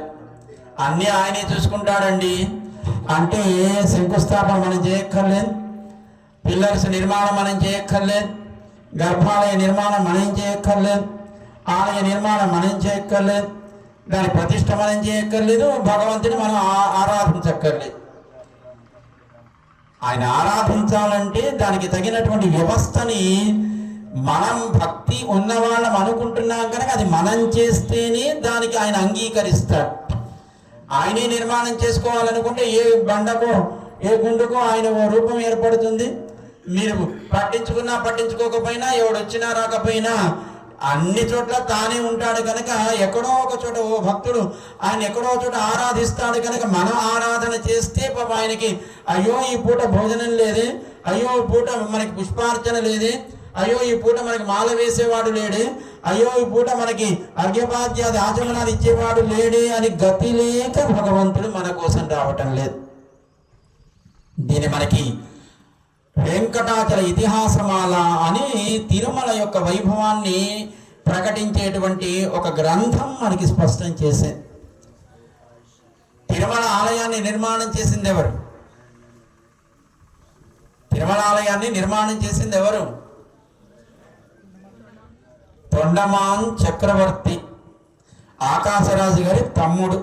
పద్మావతి అమ్మకి ఆయనే చిన్నాన్నగారు, సాక్షాత్తు వెంకటేశ్వర స్వామికి చిన్న మామగారు. ఆయనే నిర్మాణం చేశాడు. ఇప్పుడు మనం చూస్తున్నటువంటి శ్రీ వెంకటేశ్వర స్వామి ఆలయం తిరుమల కొండ మీద. ఆయన రాజు కదా, ప్రతిరోజు స్వామికి బంగారు పూలతో అర్చన చేసేవాడు. మనం కూడా అక్కడక్కడ స్వర్ణ పుష్పార్చన అనే ఆలయాల్లో ఉంటుందా లేదా? శనివారం స్వర్ణ పుష్పార్చన, సహస్రధన అర్చన అని పెడుతూ ఉంటారు. దానికి ఏదో కొంత కైంకర్యము అర్జిత సేవగా దాన్ని పెడతారు. 1116 కడితే మన పేరు మీద గోత్రనామాలతో ఆ పూట సహస్ర పుష్పార్చన సాగుతుంది. మరి ఆ పూలను ఏం చేస్తారు? మళ్ళీ ఈవో గారు లేకపోతే ఆలయ నిర్వాహకుడు మళ్ళీ చక్కగా భద్రంగా లెక్క పెట్టి ఆ 108 1008 పూలను మళ్ళీ మూట కట్టుకొని మళ్ళీ తీసుకువెళ్ళి మళ్ళీ త్రిజోరీలో తాళం వేసి మళ్ళీ శనివారం తీస్తారు. కానీ తొండమాన్ చక్రవర్తి అలా చేయాల్సినటువంటి అగత్యం కలిగిన వాడు కాదు. సాక్షాత్తు ఆ ప్రాంతాన్ని పరిపాలించేటువంటి రాజుగారు కదా, కనుక ప్రతిరోజు నూతనమైనటువంటి బంగారు పుష్పాలతో పూజ చేసేవాడు. అంటే ప్రతిరోజు 108 పూలు కొత్తవి. మనం ఇప్పుడు ఒక పువ్వు దానికి కూడా వెండితో తయారు చేసిన దానికి బంగారు కోటింగ్ ఉంటుంది. స్వర్ణ పుష్పార్చన అంటూ నిజమే కాబోలు బంగారు పూలతో పూజ చేస్తున్నారు అనుకోకండి. వెండి పూలు తయారు చేస్తారు, దానికి పైన బంగారు కోటింగో నీరు ఏదో ఉంటుంది, కవరింగ్ ఉంటుంది. నిజమే కాబోలు స్వర్ణ పుష్పార్చన అనుకుంటాం మనం వెళ్ళి. కానీ తొండమాన్ చక్రవర్తి సహజమైనటువంటి బంగారు పూలతో ప్రతినిత్యము కొత్త పూలతో పూజ చేసేవాడు 3 కాలాలలో. కానీ ఒకరోజు చూడగానే ఆయన పాపం బంగారు పూలు పెట్టాడు స్వామి పాదాల మీద. తెల్లవారి మళ్ళీ పూజ చేద్దామని వచ్చేటప్పటికి ఆ బంగారు పూలన్నీ పక్కన ఉన్నాయి, మట్టి పూలు స్వామి పాదాల మీద ఉన్నాయి. సరే ఎవడో తెలియక పెట్టి ఉంటాడు అనుకున్నాడు. ఆ మట్టి పూలను పక్కకి తొలగించాడు, మళ్ళీ బంగారు పూలతో పూజ చేశాడు. మళ్ళీ మధ్యాహ్నం వచ్చేటప్పటికి మళ్ళీ మట్టి పూలు ఉన్నాయి, బంగారు పూలు కాస్త కింద ఉన్నాయి. మళ్ళీ తొలగించాడు, మళ్ళీ బంగారు పూలతో పూజ చేశాడు. ఇలా బంగారు పూలు కింద నేల మీద పడి ఉంటున్నాయి, మట్టి పూలు స్వామి పాదాల మీద ఉంటున్నాయి. మట్టి పూలు అంటే అడవిలో దొరికే పుష్పాలకంతా మట్టి అంటి ఉన్నవి. మట్టి పూలు అంటే మట్టితో తయారు చేసినవి అనుకోకండి. ఏంటిది ఇది అని ఆ చుట్టుపక్కల ఎవరైనా భక్తులు ఇలా చేస్తున్నారేమో చూడండి అని కాపలా ఉంచాడు. కానీ ఎవరు రావటం లేదు ఆలయానికి. కానీ మట్టి పూలు మాత్రం స్వామి పాదాల దగ్గరికి చేరుతున్నాయి. సరే ఇక్కడ కాదు ఎక్కడో ఎవరో చేస్తూ ఉంటుంటారు చూడండి అని సైన్యాన్ని పంపిస్తే ఆ తిరుమల కొండలో ఎక్కడో ఒక లోయలో ఒక కోనలో ఒకానొక కుగ్రామంలో కుమ్మరి భీమన్న అనేటువంటి ఒక మహనీయుడు ఆయన మట్టితో వెంకటేశ్వర స్వామి వారిని నిర్మాణం చేసుకొని ప్రతినిత్యము ఆయన తన కుండలను తయారు చేసేటువంటి కార్యక్రమాన్ని ఆరంభించడానికి ముందు ఆ పక్కన ఉండేటువంటి అడవి ఆ పూలు అవో ఇవో తెంపుకొచ్చేటప్పుడు మట్టి పని చేసుకునేవాడు కదా, చేతులు కాళ్ళు అంతా మట్టి ఉంటుంది కదా, కనుక ఆ తెంపే పూలు కూడా మట్టి అంటుకున్నవి. ఆ పూలతో పూజ చేసేవాడు. అడవిలో దొరికినటువంటి పుష్పాలు మట్టితో కూడినవి. ఎక్కడో అడవిలో కోనలో లోయలో ఎక్కడో ఆయన గ్రామంలో ఆయనే తయారు చేసుకున్నటువంటి ఒక మట్టి వెంకటేశ్వర స్వామి వారికి ఆ రూపంలో ఆయన చేసే ఆరాధన సమర్పించిన పుష్పాలు తిరుమల కొండ మీద స్వయంభూగా ఉండేటువంటి గోవిందా వెంకటేశ్వర స్వామి వారి పాదాల దగ్గరికి చేరుతున్నాయి. ఇటువంటి సామాన్యమైనటువంటి మట్టి పూలైనా ఆయన స్వీకరిస్తాడు. గతి లేక రావడం లేదు మన కోసం, మనని మంచి ధార్మికమైనటువంటి సంస్కారాలు మనకి ఏర్పడేట్టుగా పుణ్య లేదా ధార్మికమైనటువంటి ప్రవృత్తి ఏర్పడడం వల్ల ఓహో వీడు మంచి చేశాడు, వీడు పుణ్యం చేస్తున్నాడు, వీడు చెడు చేయడం లేదు, వీడిలో స్వార్థం లేదు అని మనలో సంస్కారాన్ని తానే కలిగించి మనం సంస్కారవంతులమని గుర్తించి అప్పుడు రక్షించడానికి సిద్ధపడతాడు. ఆయనకుండే వాత్సల్యం అంత గొప్పది. అప్పుడే పుట్టిన దూడ పైన మావి కలిగి ఉంటుంది. దాన్ని తొలగించకపోతే దూడ లేచి నడిచే అవకాశం ఉండదు. కాళ్ళు వంకెరపోయి అది ఎప్పటికి కూడా నిలబడి నడిచే అవకాశం ఉండదు. కానీ తల్లి ఏం చేస్తుంది? మలమూత్రాలతో చీము నెత్తులతో కూడినటువంటి ఆ మావిని తన నాలుకతో నాకి తింటుంది. జన్మనిచ్చినటువంటి తల్లి గోవు. దానికే వాత్సల్యము అని పేరు. వత్స అంటే దూడ. ఆ దూడకి మీద ఉండేటువంటి ఆ ప్రేమ, ఆ దూడ మీద ఏర్పడినటువంటి గోవిందా ఆ చీము నెత్తురు రక్తము మలంతో కూడినటువంటి మావిని కూడా తాను తింటుంది. దూడని రక్షిస్తుంది. దూడ చక్కగా సంచరించడానికి కారణమవుతుంది. భగవంతుడు అంత గొప్ప ఉపకారం చేస్తాడు. మనలో ఉండేటువంటి చెడును తొలగించి, మనలో ఉండేటువంటి దుర్మార్గపు ఆలోచనలు తొలగించి, మనకి మంచి మార్గం చూపించి, మనం మంచిగా ధార్మికమైన ప్రవృత్తి కలిగి ఉన్నామని తానే మళ్ళీ మనల్ని రక్షించడానికి సిద్ధపడతాడు. మనం చేసే తప్పులను కూడా ఆయన ఆనందంతో స్వీకరిస్తాడు. దానికే వాత్సల్యం అని గుణం. అలాంటి స్వామి మనకి ఆలయంలోకి రావాలి అని మనం నిర్మాణం ఆరంభించాం. మన ప్రయత్నం కూడా దాంట్లో ఉండాలి అని స్వామి ఆ ప్రయత్నం జరిగేట్టుగా చేసి ఓహో వీళ్ళంతా నా ఆలయం నిర్మాణం చేశారు అని ఆ ధార్మికమైనటువంటి ఆ కార్యం చేయడంలో మనని భాగస్వాములని చేసి అప్పుడు మనని రక్షిస్తాడు. కానీ నిర్మాణం చేయించుకునేది ఎవరు? ఆయనే నిర్మాణం చేయించుకుంటున్నాడు. చేయించుకొని మనం నిర్మాణం చేశామని మనం రక్షించడానికి సిద్ధపడతాడు. అలాంటి స్వామిని మనం మరింత త్వరగా ఆలయ నిర్మాణం పూర్తి చేసుకొని మమ్మల్ని అందరినీ అనుగ్రహించమని ప్రార్థన చేస్తూ ఆ ధార్మికమైనటువంటి సేవ చేయాలనేటువంటి ప్రవృత్తి, మానసికమైనటువంటి ఆలోచన మనలో కూడా ఏర్పడేట్టుగా రాముణ్ణి ఆదర్శవంతం అనుకుంటున్నాం కనుక సంపూర్ణ రామాయణ యజ్ఞ కార్యక్రమాన్ని మనం ఇప్పుడు పూర్తి చేసుకొని శాంతి కళ్యాణాన్ని మనం ఇక్కడ ఆరంభించుకున్నాం. ముందుగా విశ్వక్సేన ఆరాధన, అలాగే పుణ్యాహవాచన కార్యక్రమం, దాని తర్వాత కంకణ దేవత ఆరాధన, యజ్ఞోపవీత ఆరాధన చేసి స్వామికి యజ్ఞోపవీతాన్ని సమర్పణ చేశాము. బ్రహ్మచర్యం నుంచి స్వామి గృహస్థ ఆశ్రమ ధర్మంలోకి ప్రవేశించడానికి వీలుగా ఇప్పుడు మనం కళ్యాణవరుడైనటువంటి శ్రీరామచంద్రుడు వధువైన సీతమ్మ యొక్క వంశ చరిత్రని మనకి వినిపిస్తారు. దాన్ని శ్రద్ధగా విందాం. అంటే రాముడు ఎవరు, సీతమ్మ ఎవరు, వారి ఇరువురి కళ్యాణం జగత్ కళ్యాణం అవుతుంది అని మనకు ఒక విశ్వాసాన్ని కలిగించడం కోసం దాన్ని ప్రవర అని, అంటే వంశ చరిత్రని ఒకసారి స్మరించుట. అంటే ఆయన కళ్యాణం చేసుకోవడానికి సిద్ధపడున్నాడు, అమ్మ కూడా సిద్ధపడింది. శివ ధనుర్భంగం అయిన తర్వాత రాముణ్ణి సీతమ్మ వివాహం ఆడడానికి తాను సిద్ధపడింది కనుక వారి వంశాన్ని ఒకసారి స్మరిస్తాం. ఆ తర్వాత ఆయన కళ్యాణ మంటపానికి వచ్చినట్టుగా భావిస్తాం. ముందుగా ఆ శ్రీరామచంద్రుడి యొక్క ప్రవరని, సీతమ్మ యొక్క ప్రవరని వంశ చరిత్రని విందాం. గోవిందా చతుస్సాగరపర్యంతం గో బ్రాహ్మణేభ్యః శుభం భవతు.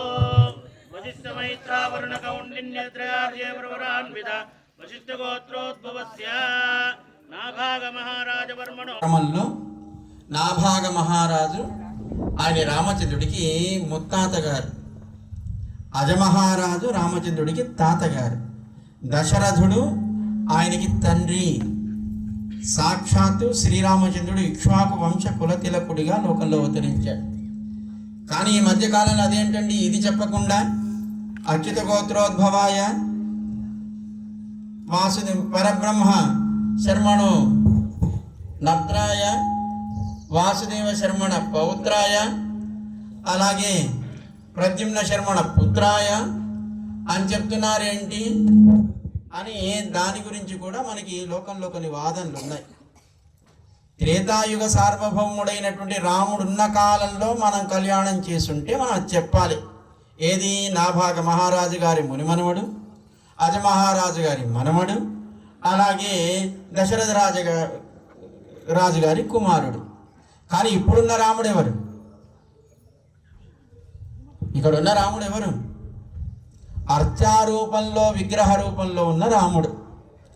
అంటే స్వామి పరమపదంలో ఉండే స్వామి తానే ఈ రూపాన్ని ధరించి లోకంలో విగ్రహ రూపంలో అర్చారూపంలో మనందరినీ రక్షిస్తాడు. పరవ్యూహ విభవ అంతర్యామి అర్చావతారం అని 5 రూపాలు ఆయన తాను ధరిస్తాడు. ఆనాడు రాముడు విభవ అవతారమైన రాముడు, ఈనాడు మనం చూస్తున్న రాముడు అర్చారూపంలో ఉండే రాముడు. ఈ రూపం ఎక్కడిది? పరవాసుదేవుడైనటువంటి పరమపదంలో ఉండేటువంటి వైకుంఠనాథుడు ఎవరో ఆయన నుంచి వచ్చిన రూపం కనుక కొన్ని సందర్భాల్లో పరబ్రహ్మ ముత్తాత గారి గాను, ప్రద్యుమ్నుడు తాతగారి గాను, వ్యూహవాసుదేవుడు తండ్రి గాను, రాముడు అర్చారూపంలో ఉండేటువంటి రాముడిగాను మనం పరిచయం చేస్తాం. అలాగే మనకి సీతమ్మ వంశ చరిత్ర కూడా మనం ఒకసారి స్మరిద్దాం.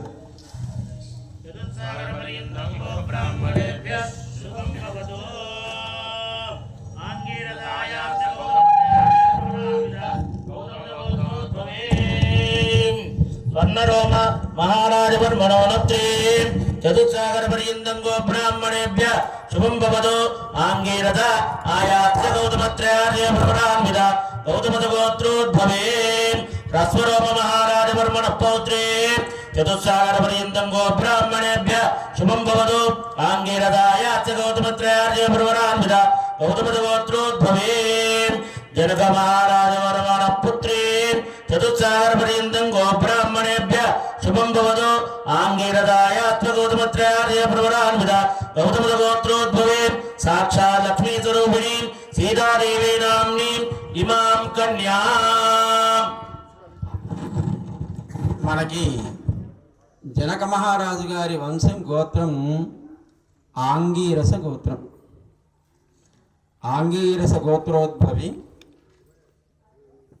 మనకి సీతమ్మ, తండ్రి గారు పెంచుకున్న తండ్రి గారు జనకుడు, ఆయనకు తండ్రి హ్రస్వరోముడు, ఆయనకు తండ్రి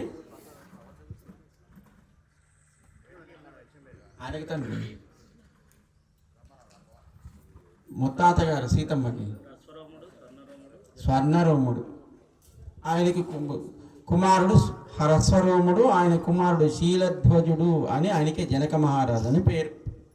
చివరొక మాట చెప్పారు, లక్ష్మీ స్వరూపిణి సాక్షాత్ లక్ష్మీ స్వరూపిణి ఇమాం కన్యాం వరార్థిని కన్యాం అని. అంటే సీతమ్మ సాక్షాత్తు లక్ష్మీ స్వరూపిణి. ఆ కాలంలో ఆ త్రేతాయుగంలో అవతరించినటువంటి సీతమ్మ తాను ఆ గౌతమ సగోత్రోద్భవి అయి ఉంటే, ఈ కాలంలో మనం కళ్యాణానికి సిద్ధం చేసుకున్న అమ్మ అర్చారూపంలో ఉండే అమ్మ కనుక ఎవరి గోత్రం చెప్పాలి అంటే సాక్షాత్ శ్రీ మహాలక్ష్మి అమ్మవారి గోత్రం చెప్పాలి. కనుక అక్కడక్కడ మనం అవి కూడా వింటూ ఉంటాం. సౌభాగ్య గోత్రోద్భవి విశ్వంభర శర్మణో నప్త్రి రత్నాకర శర్మణ పౌత్రి క్షీరార్ణవ శర్మణ పుత్రి. అంటే విశ్వంభరుడు అనే ఆయన సౌభాగ్య గోత్రోద్భవుడు, ఆయనకి మునిమనిమరాలు అలాగే రత్నాకరుడు సకల సంపదలకి నిలమైనటువంటి రత్నాకరుడు అంటే సముద్రుడు, ఆయనకి మనమరాలు. అదే సముద్రుడు మనకి పాలకడలి అంటే క్షీర అర్ణవము అంటే పాలకడలి. అక్కడి నుంచి కదా శ్రీ మహాలక్ష్మి ఉద్భవించింది కనుక తండ్రి క్షీరార్ణవుడు, అమ్మ పేరు శ్రీ మహాలక్ష్మి. ఆ అమ్మే సీతమ్మగా మన చేత ఈనాడు అర్చారూపంలో ఆరాధించబడుతుంది కళ్యాణ సందర్భంలో. కనుక ఇలా కూడా చెప్పవచ్చును అని మనకి పెద్దలు వివరిస్తారు. ఇప్పుడు వారిరువురికి కూడా కళ్యాణాన్ని పెద్దలు నిశ్చయించారు. మనమంతా కూడా సీతమ్మని రాముడికి సమర్పణ చేద్దాము, కన్యాదానం చేద్దామని కూర్చున్నాం. ఎంతమంది దాన్ని అంగీకరిస్తున్నారు? సీతమ్మని కన్యాదానం అనే పేరుతో రాముడికి సమర్పించాలి అని ఎంతమంది దానికి మీ అంగీకారాన్ని తెలుపుతున్నారు? రాముడి కంటే గొప్ప అల్లుడు ఎవరైనా లభిస్తారా మనకి? అది మనకు పెద్ద భాగ్యమా లేదా? మన అదృష్టమా లేదా? కనుక మన అంగీకారాన్ని మనంతా తెలుపుతాం. అంతా చెప్పండి. భూమిధ్వం మునిమహే అహో దాస్యామః రాముడికి దాసులమై సీతమ్మను సమర్పణ చేయడం మాకు భాగ్యం సుమా. కనుక మేమంతా దానికి సిద్ధపడి ఉన్నాము అని మన అంగీకారాన్ని తెలిపా. రాముడు కూడా దాన్ని అంగీకరించి కళ్యాణ మంటపానికి చేరుకున్నాడు. మరి చేరుకున్న ఆయనకి ఏదైనా ఒక రత్నసింహాసనాన్ని సమర్పణ చేయాలా అక్కర్లేదా? దాన్ని ఇప్పుడు సమర్పణ చేసిన ఒక దర్భాసనాన్ని సమర్పణ చేస్తున్నారు. మనం దాన్ని దర్శిద్దాం.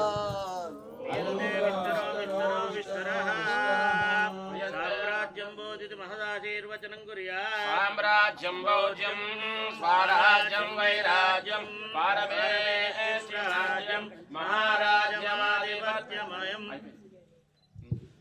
స్వామికి పాద ప్రక్షాళన చేశారు మన వాళ్ళు. అంటే వివాహ సమయంలో కన్యాదానం చేసే మామగారు ఆ వరుడికి పాద ప్రక్షాళన చేస్తారా లేదా? దాన్ని కూడా పూర్తి చేసి కళ్యాణ మంటపానికి వచ్చినటువంటి స్వామికి అలుపు తీరేందుకు మధుపర్కము అంటే తేనె పెరుగు కలిపినటువంటి మిశ్రమాన్ని స్వామికి ప్రాసన చేయిస్తారు. ఇప్పుడు చూడండి, మీరు మీ ఇంట్లో ఏదైనా ఫంక్షన్ చేస్తే రాగానే ముందు ఏమైనా డ్రింక్స్ ఇస్తున్నారా లేదా? రసనానో కూల్ డ్రింకులో ఇంకొకటో చల్లటి మజ్జిగో ఏవో ఇస్తారా లేదా? అలాగే ఆయన అలసిపోయి వచ్చాడు కళ్యాణ కైంకర్యాన్ని స్వీకరించడానికి, ఆయన కూడా అలుపు తీరేందుకు మధుపర్కము అంటే తేనె పెరుగు మిశ్రమాన్ని. తేనె మనకి ఇన్స్టంట్ ఎనర్జీని ఇస్తుంది, కానీ వేడి చేస్తుంది. కనుక ఏం చేయాలి? వేడి చెయ్యకుండా ఎనర్జీ కావాలి. కనుక వేడి చెయ్యకుండా ఎనర్జీ కావాలంటే దాంట్లో చల్లదనాన్ని ఇచ్చే పెరుగు కలపాలి. ఎనర్జీ కోసం తేనె, అది వేడి చేయకుండా ఉండడం కోసం పెరుగు కలుపుతారు. దాన్ని మధుపర్కము అని అంటారు. దాని ఇప్పుడు స్వామికి మనం సమర్పణ చేస్తున్నాం.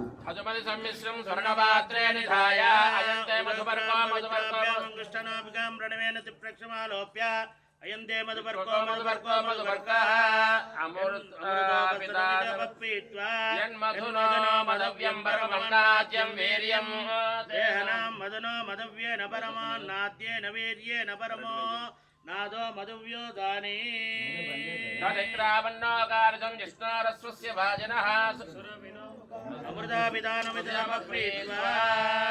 ఆ సమయంలో అంటే మధుపర్క ప్రాసన పిల్లవాడికి చేయించిన తర్వాత మామగారు నూతన వస్త్రాలని ఆ పిల్లవాడికి సమర్పణ చేస్తారు. మధుప్రాసన చేసిన సమయంలో సమర్పణ చేసే పర్కము అంటే వస్త్రం. వస్త్రాన్ని సంస్కృతంలో పర్కం అంటారు. కనుక ఆ సమయంలో సమర్పణ చేసే వస్త్రాలకు కూడా మధుపర్కములు అని పేరు. వాటిని మనందరి తరపున స్వామికి సమర్పణ చేస్తున్నారు. దర్శించి ధరిద్దాం. గోవిందా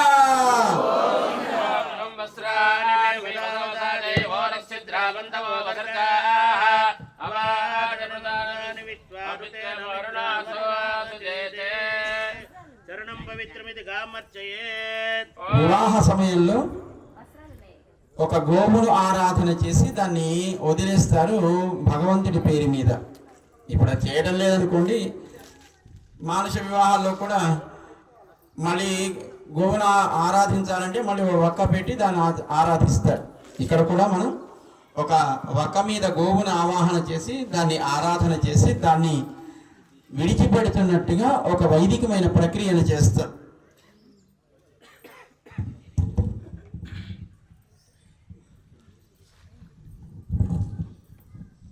మాతా రుద్రాణామితి గామర్చయేత్.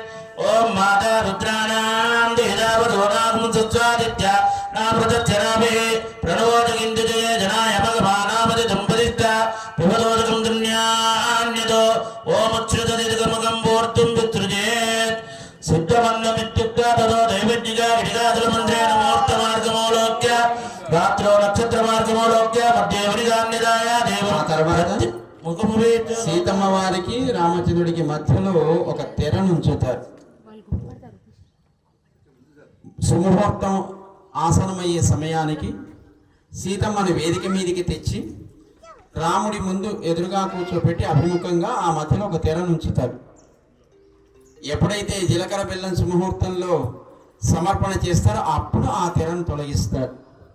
ఇప్పుడు వారిరువురు కూడా సుముహూర్తం అది మంచిది కావాలి, శుభముహూర్తం కావాలి అని మంగళాష్టకాలని పఠిస్తారు. ఓ 8 మంగళాలు కలిగించే శ్లోకాలు వాటిని విందాం. ఆ తర్వాత కన్యాదాన సంకల్పం మహాసంకల్పాన్ని చెప్తారు. ఆ తర్వాత కన్యాదానం అయిన తర్వాత అప్పుడు ఆ జీలకర్ర బెల్లాన్ని సమర్పణ చేస్తారు. ఒక్కొక్క కార్యక్రమం పాయాన్నో భగవాన్ పురాణ పురుషం కుర్యాత్.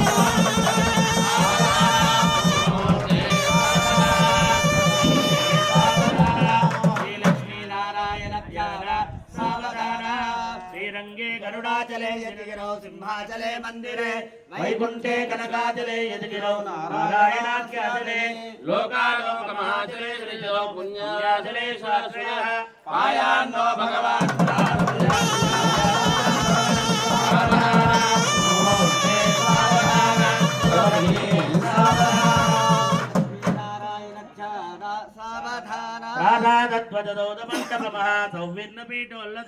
ప్రాకారాంతరయేవ రత్నరుచిభిః జ్వాజ్వల్యమానో హరిః నిత్యం నిత్యమహోత్సవం బహువిధం ఆసంజవక్షోత్సవం. పాయాన్నో భగవాన్ పురాణ పురుషం కుర్యాత్.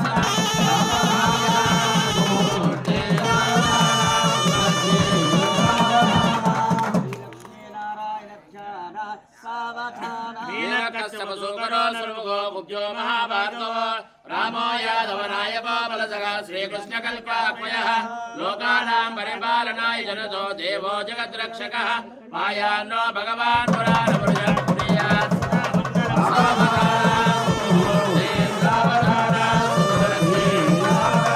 శ్రీలక్ష్మీనారాయణ భగవాన్ పురాణ పురుషం కుర్యాత్.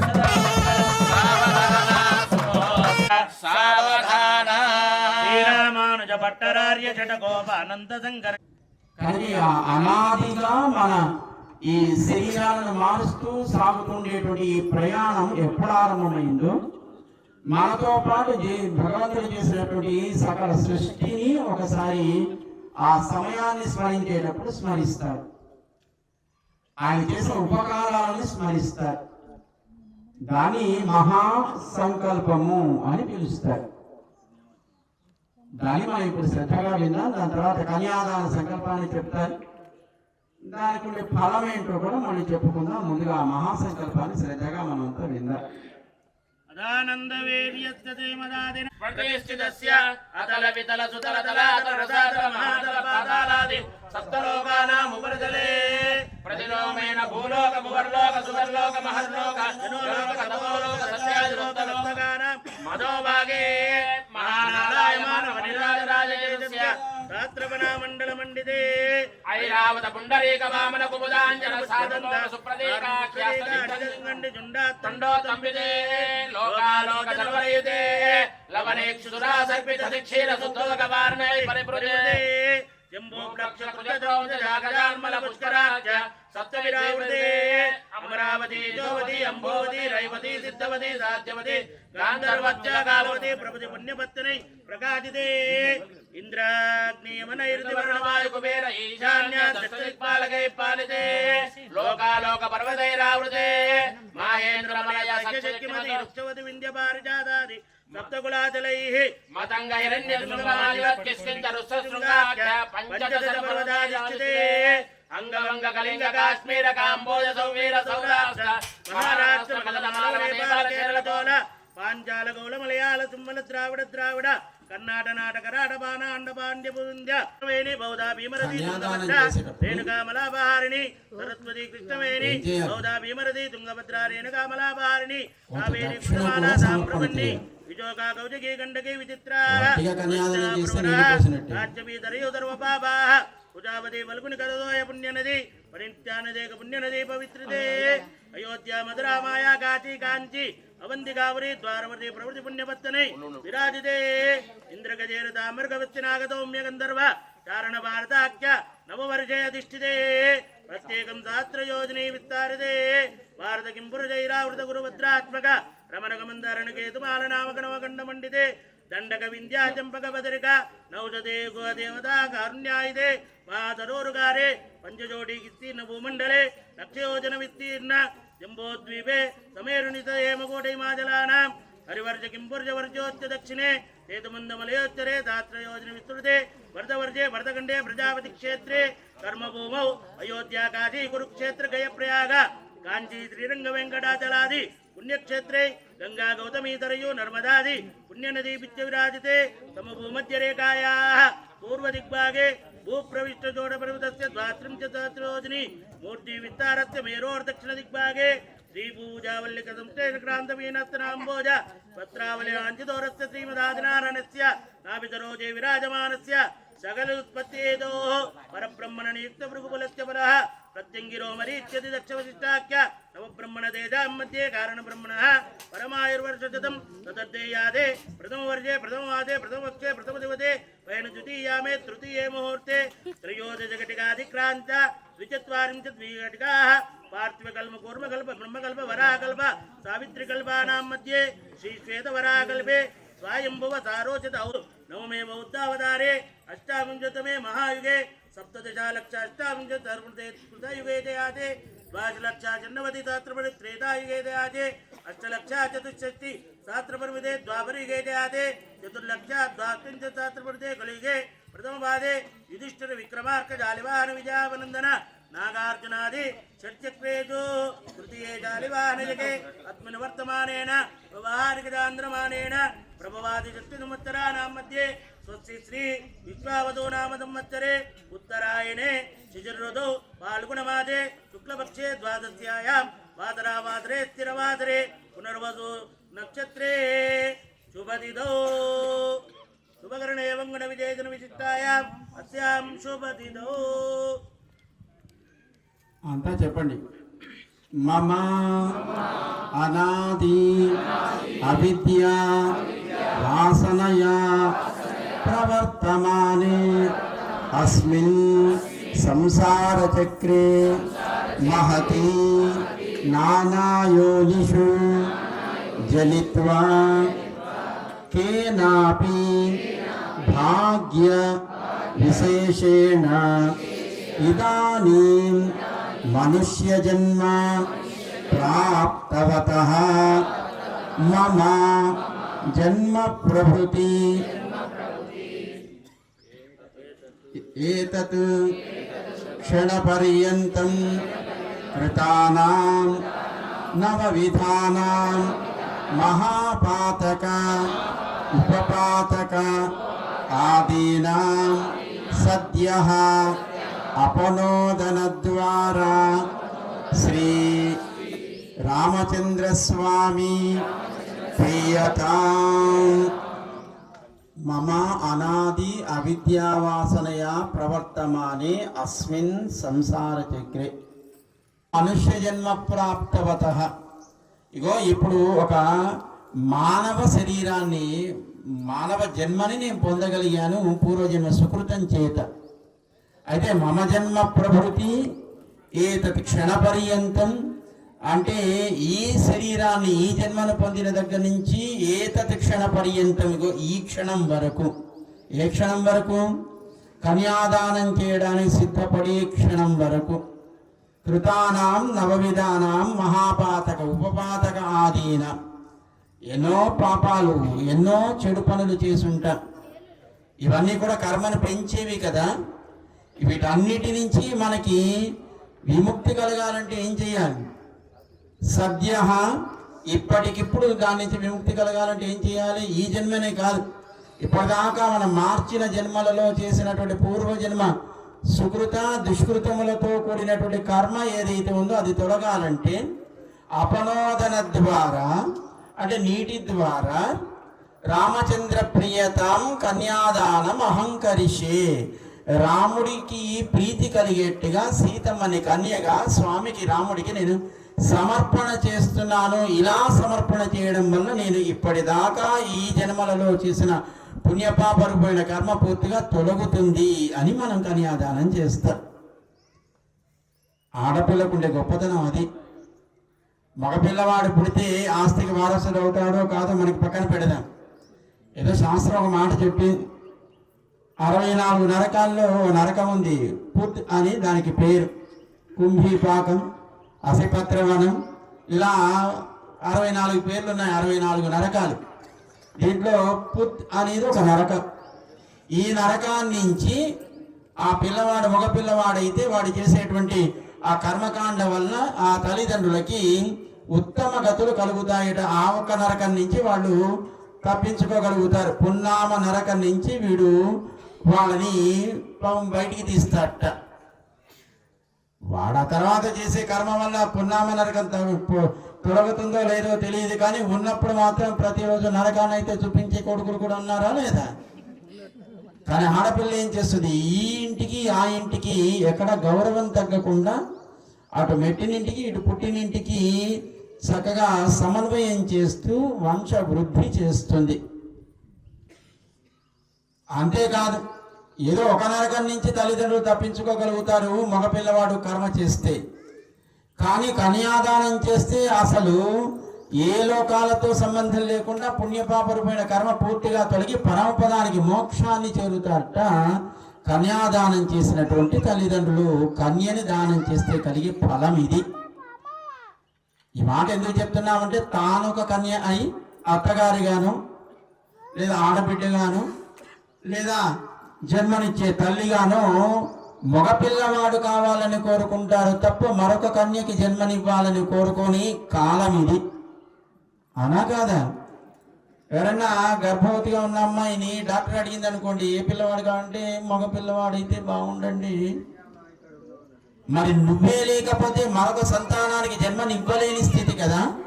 మరి నువ్వు మరొక అమ్మాయిని కంటే కదా మరొక ఇంకో జీవుడు మళ్ళీ మరొక శరీరాన్ని పొందేది.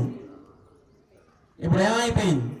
ఆడపిల్లలు తగ్గి మగపిల్లవాళ్ళకి పెళ్ళిళ్ళకి ఆలస్యం అవుతుంది. ఆడపిల్లలు తక్కువ, మగపిల్లలు ఎక్కువైపోయారు. అలాంటి పరిస్థితి కాకుండా కన్యను కలిపి అంటే ఒక ఆడపిల్ల కనుక జన్మను పొందితే లోకానికి ఉపకారం, కుటుంబాలకి ఉపకారం, తల్లిదండ్రులుగా ఉన్న వాళ్ళకి ఉత్తమ గతులు కలుగుతాయి కన్యాదానం చేయడం వల్ల. ఇది మనకు ఆగమాలు చెప్తున్నాయి.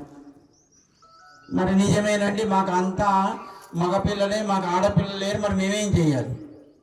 ఏముంది, ఎవరైనా బీదవాళ్ళు ఉంటే వాళ్ళని దత్తత తీసుకొని కన్యాదానం చేయొచ్చు. నిజమేనండి, మరి మీరేమో పెద్ద గొప్ప రహస్యం చెప్పేశారు, కన్యాదానం చేస్తే ఒక గొప్ప ఫలం వస్తుందని. ఇప్పుడు లేనివాడు కూడా ఏం చేస్తాడు? ఉన్న దాంట్లో వాడికి ఎంత సాధ్యమైతే అంత వాడే కన్యాదానం చేస్తాడు తప్ప నీకెందుకు ఇస్తాడు దత్తత? మరి అప్పుడు కాంపిటీషన్ పెరిగిందా లేదా ఉత్తమ ఫలం అనేటప్పటికి? మరి అప్పుడేం చెయ్యాలి? ఆ దుస్థితి నుంచి మనని రక్షించడం కోసం భగవంతుడు తానే వరుడై శ్రీ మహాలక్ష్మిని అమ్మనే వధువుగా చేసి, ఇదిగో ఇలా దేవతా కళ్యాణాల్లో మనంతా కన్యాదానం చేస్తున్నామంటే సాక్షాత్తు సకల సద్గుణవతి అయినటువంటి సీతమ్మనో మహాలక్ష్మినో ఇంకో పద్మావతినో ఏదో రుక్మిణినో ఇలా అమ్మని మనం కన్యాదానం చేయడానికి వీలుగా తాను వరుడై మనం చెప్పినట్టుగా పాపం కళ్యాణం చేసుకోవడానికి సిద్ధపడుతున్నాడు భగవంతుడు. మనని బాగు చేయడం కోసం, మనని ఉద్ధరించడం కోసం. అది భగవంతుడు చేసే ఉపకారం. అయ్యో మాకు ఆడపిల్లల సంతానం లేదు కదా అని మీరేం భయపడక్కర్లేదు. హాయిగా ఆలయంలోకి వెళ్ళి స్వామిని అల్లుడిగా వరుడిగా స్వీకరించి అమ్మని కన్యాదానం చేస్తే మీకు ఏ ఫలం కలగాలో ఆ ఫలం భగవంతుడు ఇస్తాడు. అందుకే కాబోలు మీ అందరికీ కన్యాదాన ఫలం ఇవ్వాలని ఆయన యజ్ఞాన్ని మన చేత జరిపించుకొని ఆ తర్వాత శాంతి కళ్యాణం అనే పేరుతో సీతా రామ కళ్యాణాన్ని మన చేత నిర్వహింపచేసుకుంటున్నాడు ఆయన మనని బాగు చేయడం కోసం. ఇప్పుడు మనకి సుముహూర్తం ఆసన్నమైంది కనుక గుడజీర మిశ్రమం అంటే జీలకర్ర బెల్లాన్ని మనం ఆ సుముహూర్తంలో అమ్మకి స్వామికి సమర్పణ చేస్తాం.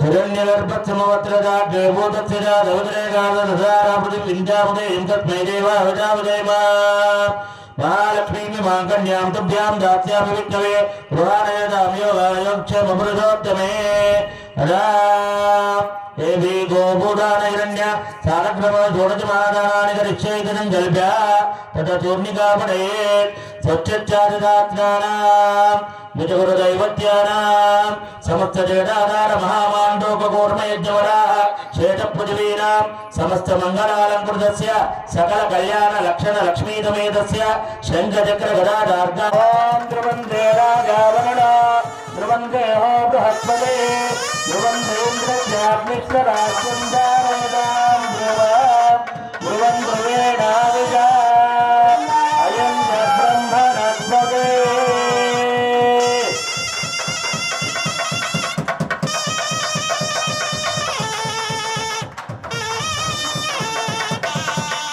గోవింద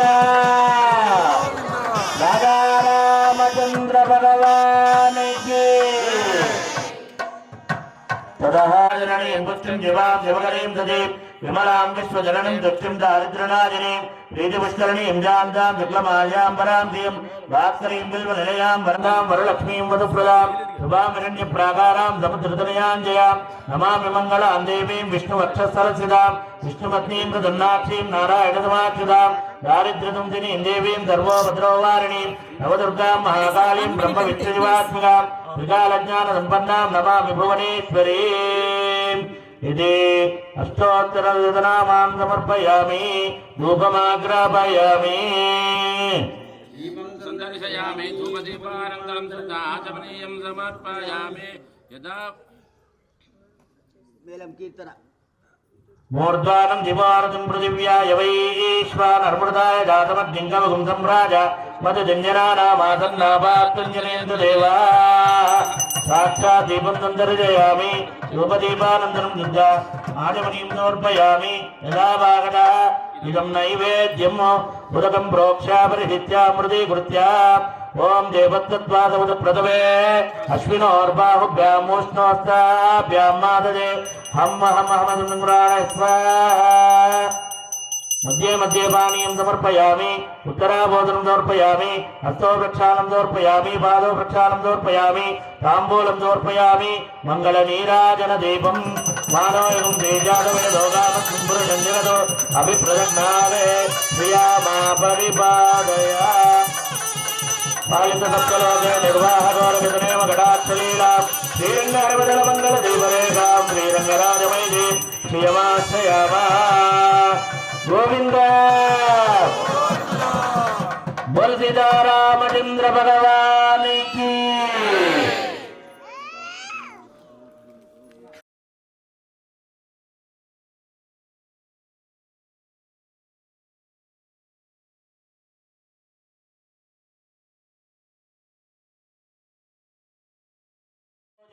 బద్దామి గృహాణ పరమేశ్వరీ.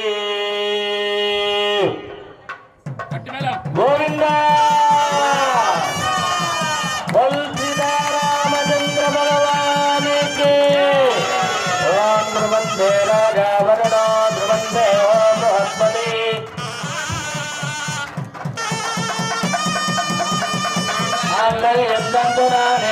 లోకలక్షణ హేతున కంటే బద్నామి జగగే రాజీవదరదాం జగమ్మ మాంగళ్యధారణ ముహూర్త.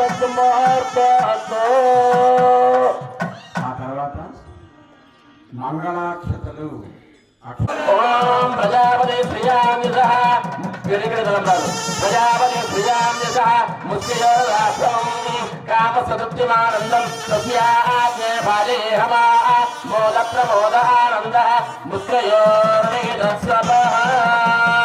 రెండవసారి తలంబరాలు పోసేటప్పుడు శుభాలు కావాలని కోరుకున్నాం కదా, కానీ ప్రార్థన చేద్దాం. చెప్పండి. ఓం శ్రీయో మే కామః సమృద్ధ్యతా గోవిందా. ప్రజాపతి శ్రియామ్యసః ముఖ్యయోరాశ్రం కామసదృప్తిమానందం తస్యాజ్ఞే భాజేహమా మోద ప్రమోద ఆనందః. మూడవసారి తలంబరాలు పోసేటప్పుడు మన జీవితం భగవత్ సేవలో తరించాలని కోరుకుంటున్నాం కనుక అలాంటి జీవితాన్ని ఇవ్వమని భగవంతుని ప్రార్థన చేద్దాం. చెప్పండి. ఓం యజ్ఞో మే కామః సమృద్ధ్యతా గోవిందా. ప్రజాపతి శ్రియామ్యసః ముఖ్యయోరాశ్రం కామసదృప్తిమానందం తస్యాజ్ఞే భాజేహమా మోద ప్రమోద ఆనందః. తూష్ణీం చతుర్థీం. మంత్రం లేకుండా నాలుగోసారి తలంబరాలు పోసేటప్పుడు మనకి సంపదలు కావాలి అని భగవంతుని ప్రార్థన చేద్దాం. మంచి సంపదలను ఇవ్వమని, ఆలయ నిర్మాణం త్వరగా పూర్తి చేయగలిగే యోగ్యతని ఇవ్వమని ఆయన్ని మనం ప్రార్థన చేయొచ్చు. అంతా చెప్పండి. అసమో మే కామః సమృద్ధ్యతా సమృద్ధ్యతా. యో వేదామితి బ్రహ్మగ్రంథిం కుర్యాత్.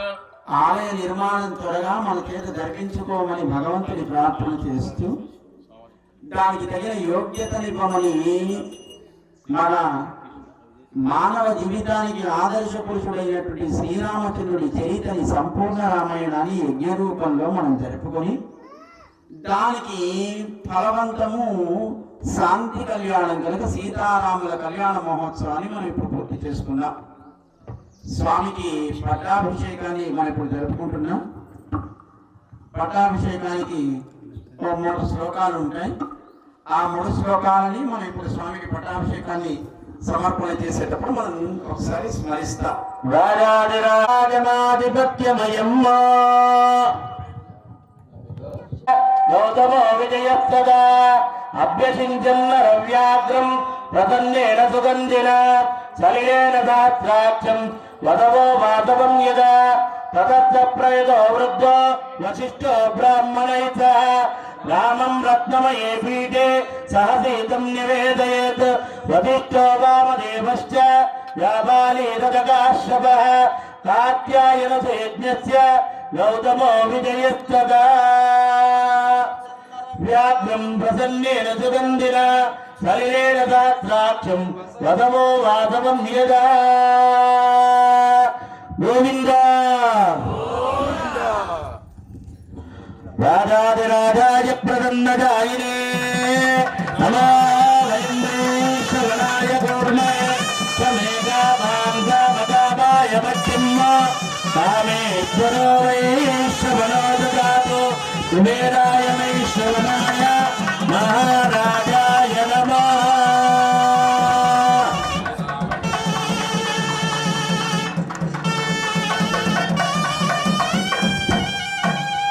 రాముడి పట్టాభిషేక సమయంలో ఇంద్రుడు వాయుదేవుడి ద్వారా ఒక ముత్యాలమాలని రాముడికి సమర్పించమని పంపించాడు.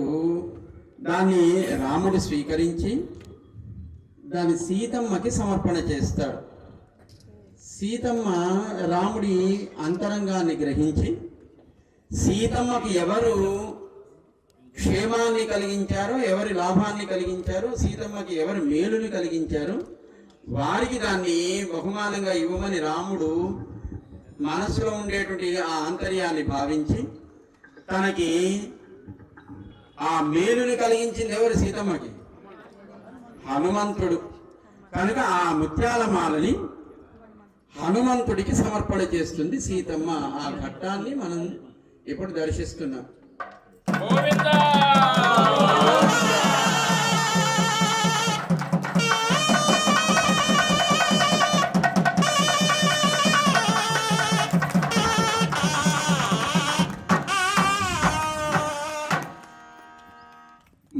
9తో వ్యతిరేకించే వాళ్ళకి వాళ్ళ రూపంపై తన రూపం ఏర్పడేట్టుగా చేస్తుంది. 9 3 ఎంత? 2 కలిపితే ఎంత? 9. కనుక తన రూపాన్ని, వాళ్ళకు రూపం ఉండదు అక్కడ, తన రూపం ఉండేట్టుగా చేస్తుంది. అదే 9 + 3 ఎంత? 2 కలిపితే ఎంత? దాని రూపాన్ని ఉండేట్టుగా చేస్తుంది. అంటే భగవంతుడు 9 లాంటి వాడు. ఆయన ఆశ్రయించిన వాడికి వాడి రూపమే లోకంలో చక్కగా కీర్తింపబడేట్టుగా చేస్తాడు. శత్రువుని తనలో కలుపుకొని తన రూపమే నిలబడేట్టుగా చేస్తాడు. ఇది మనకి 9కి ఉండే గొప్పతనం. 18 2 కలిస్తే 9 అవుతుంది. 9తో వ్యతిరేకించే వాళ్ళకి వాళ్ళ రూపం ఉండదు, 9 మిగులుతుంది. 9తో కలిసే వాళ్ళకి వాళ్ళ రూపేమో ఉంటుంది. 9 4 13, మళ్ళీ ఆ 2 కలిపితే 4 ఉంటుంది. ఇది మనకి సంఖ్యాశాస్త్రం చెప్తుంది. అలాగే మనకి ఆలయ నిర్మాణానికి మాకు స్టీల్ కావాలండి అని అడిగారు మా దయాకర్ గారు. ఎంత కావాలి అని అడిగా. అంటే 18 టన్నులు అండి అన్నారు. ఈ మాట అందుకోసం చెప్తున్నాం. 18 అనే ఆ సంఖ్యకి ఒక గొప్పతనం ఉంటుంది. అంటే 18 టన్నులు అంటే ఎంత? ఇప్పుడు టన్ను ఎంత ఉంది?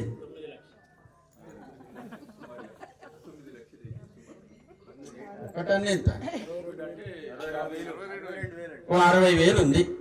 ఓకే, అంటే సుమారు 18 × 60 ఎంత? 108. అంటే 10,80,000 అవుతుంది. ఇవ్వగలిగే ఉదారులుంటే చాలా సంతోషం. లేదనుకోండి, దాంట్లో మనం భాగస్వాములం అయితే కావచ్చు. 1 టన్ను, 2 టన్నులు, 6 టన్ను మనకు ఉండేటువంటి సామర్థ్యాన్ని బట్టి శాశ్వతంగా ధర్మ ఆచరణకి నిలయమయ్యేటువంటి భగవంతుడి యొక్క ఆలయంలో మనం సమర్పణ చేసేటువంటి ఆ ద్రవ్యం కొన్ని వందల వేల తరాలు మనం ఉన్నా లేకపోయినా మన తర్వాతి తరాలు కూడా ఆ స్వామిని ఆశ్రయించేట్టుగా ఆలయ రూపంలో మన ధనం కైంకర్య రూపంలో ఉంటుంది. అందుకోసం ఈ మాట చెప్తున్నా. ఎన్నో ఖర్చు పెడుతూ ఉంటా.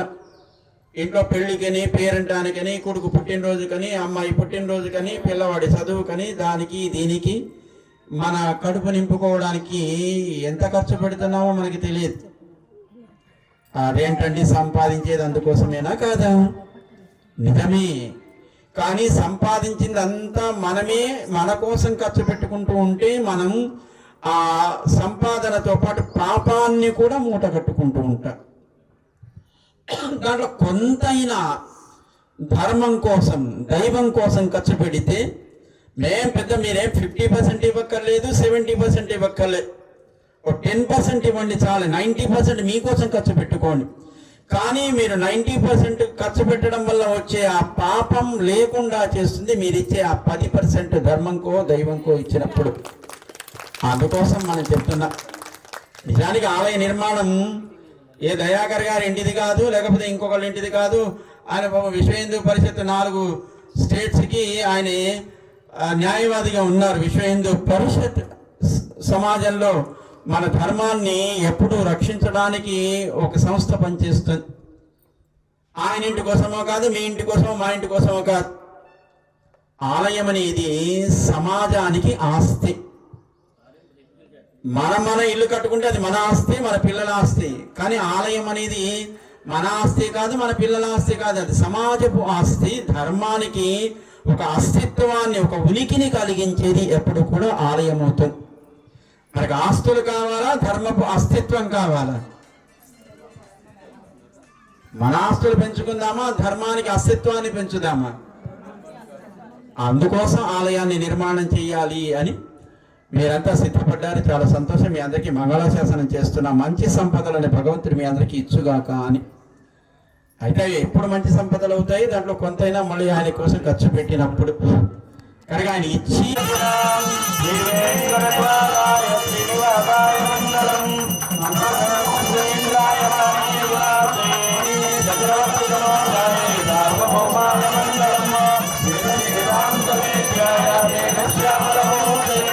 Buddha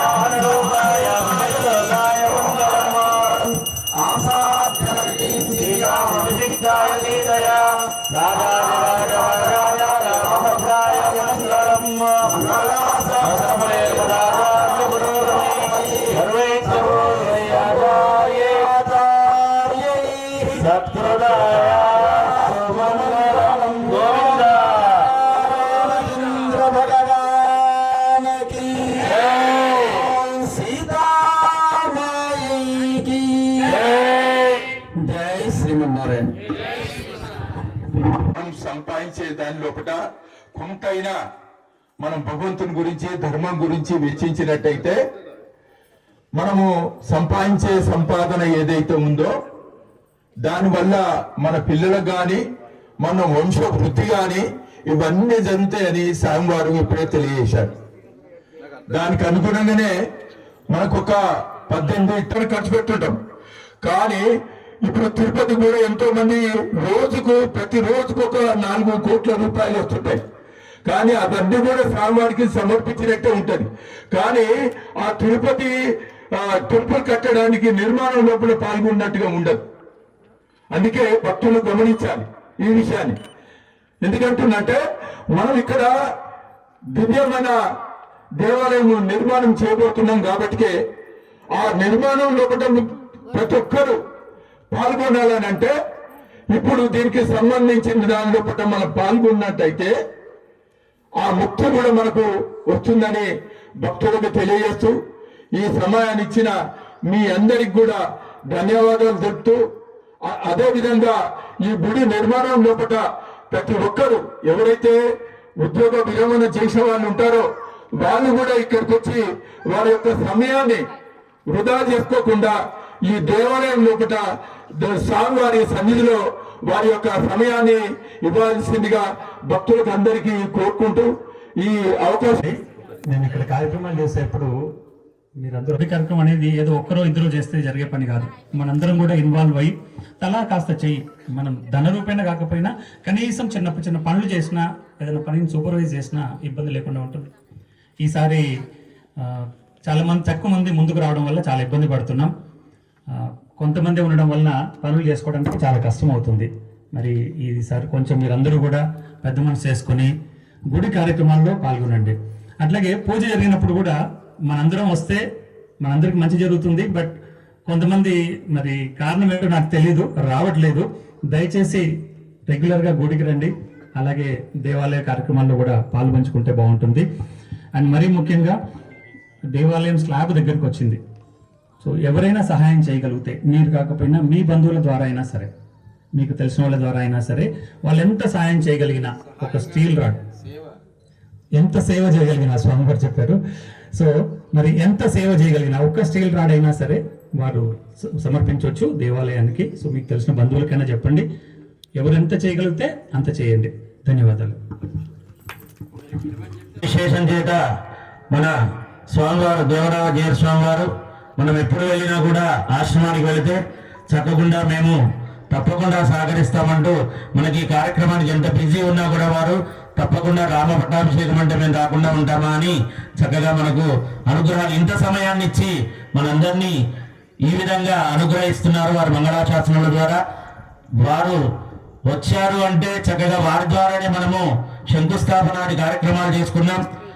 చేసినటువంటి క్షణం నుంచి ఇప్పటి వరకు కూడా దాదాపుగా స్వామి ఒక అంతస్తు లెవెల్లో పూర్తయిపోయింది. రేపు ఈ 4 రోజులలో ఖచ్చితంగా స్లాబ్ వేయడం అనేటువంటి జరుగుతుంది.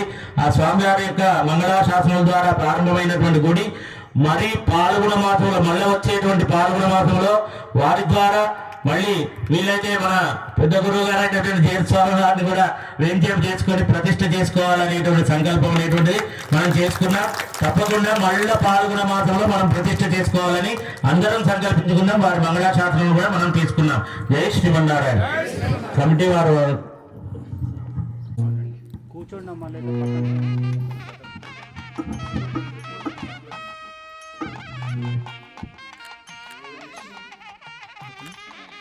జై శ్రీమన్నారాయణ. జై శ్రీరామ్.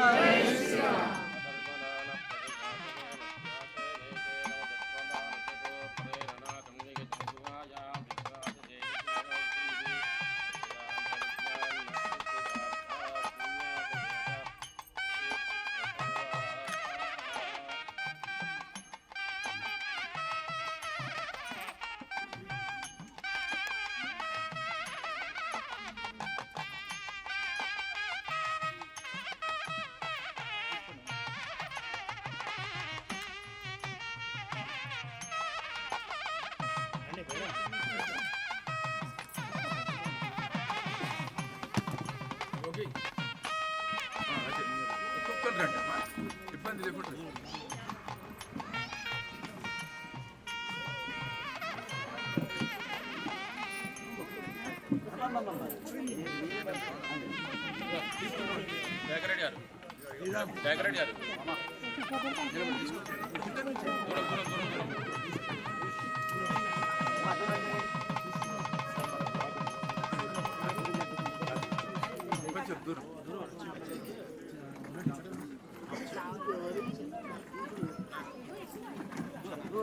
దూరం స్వామివారిని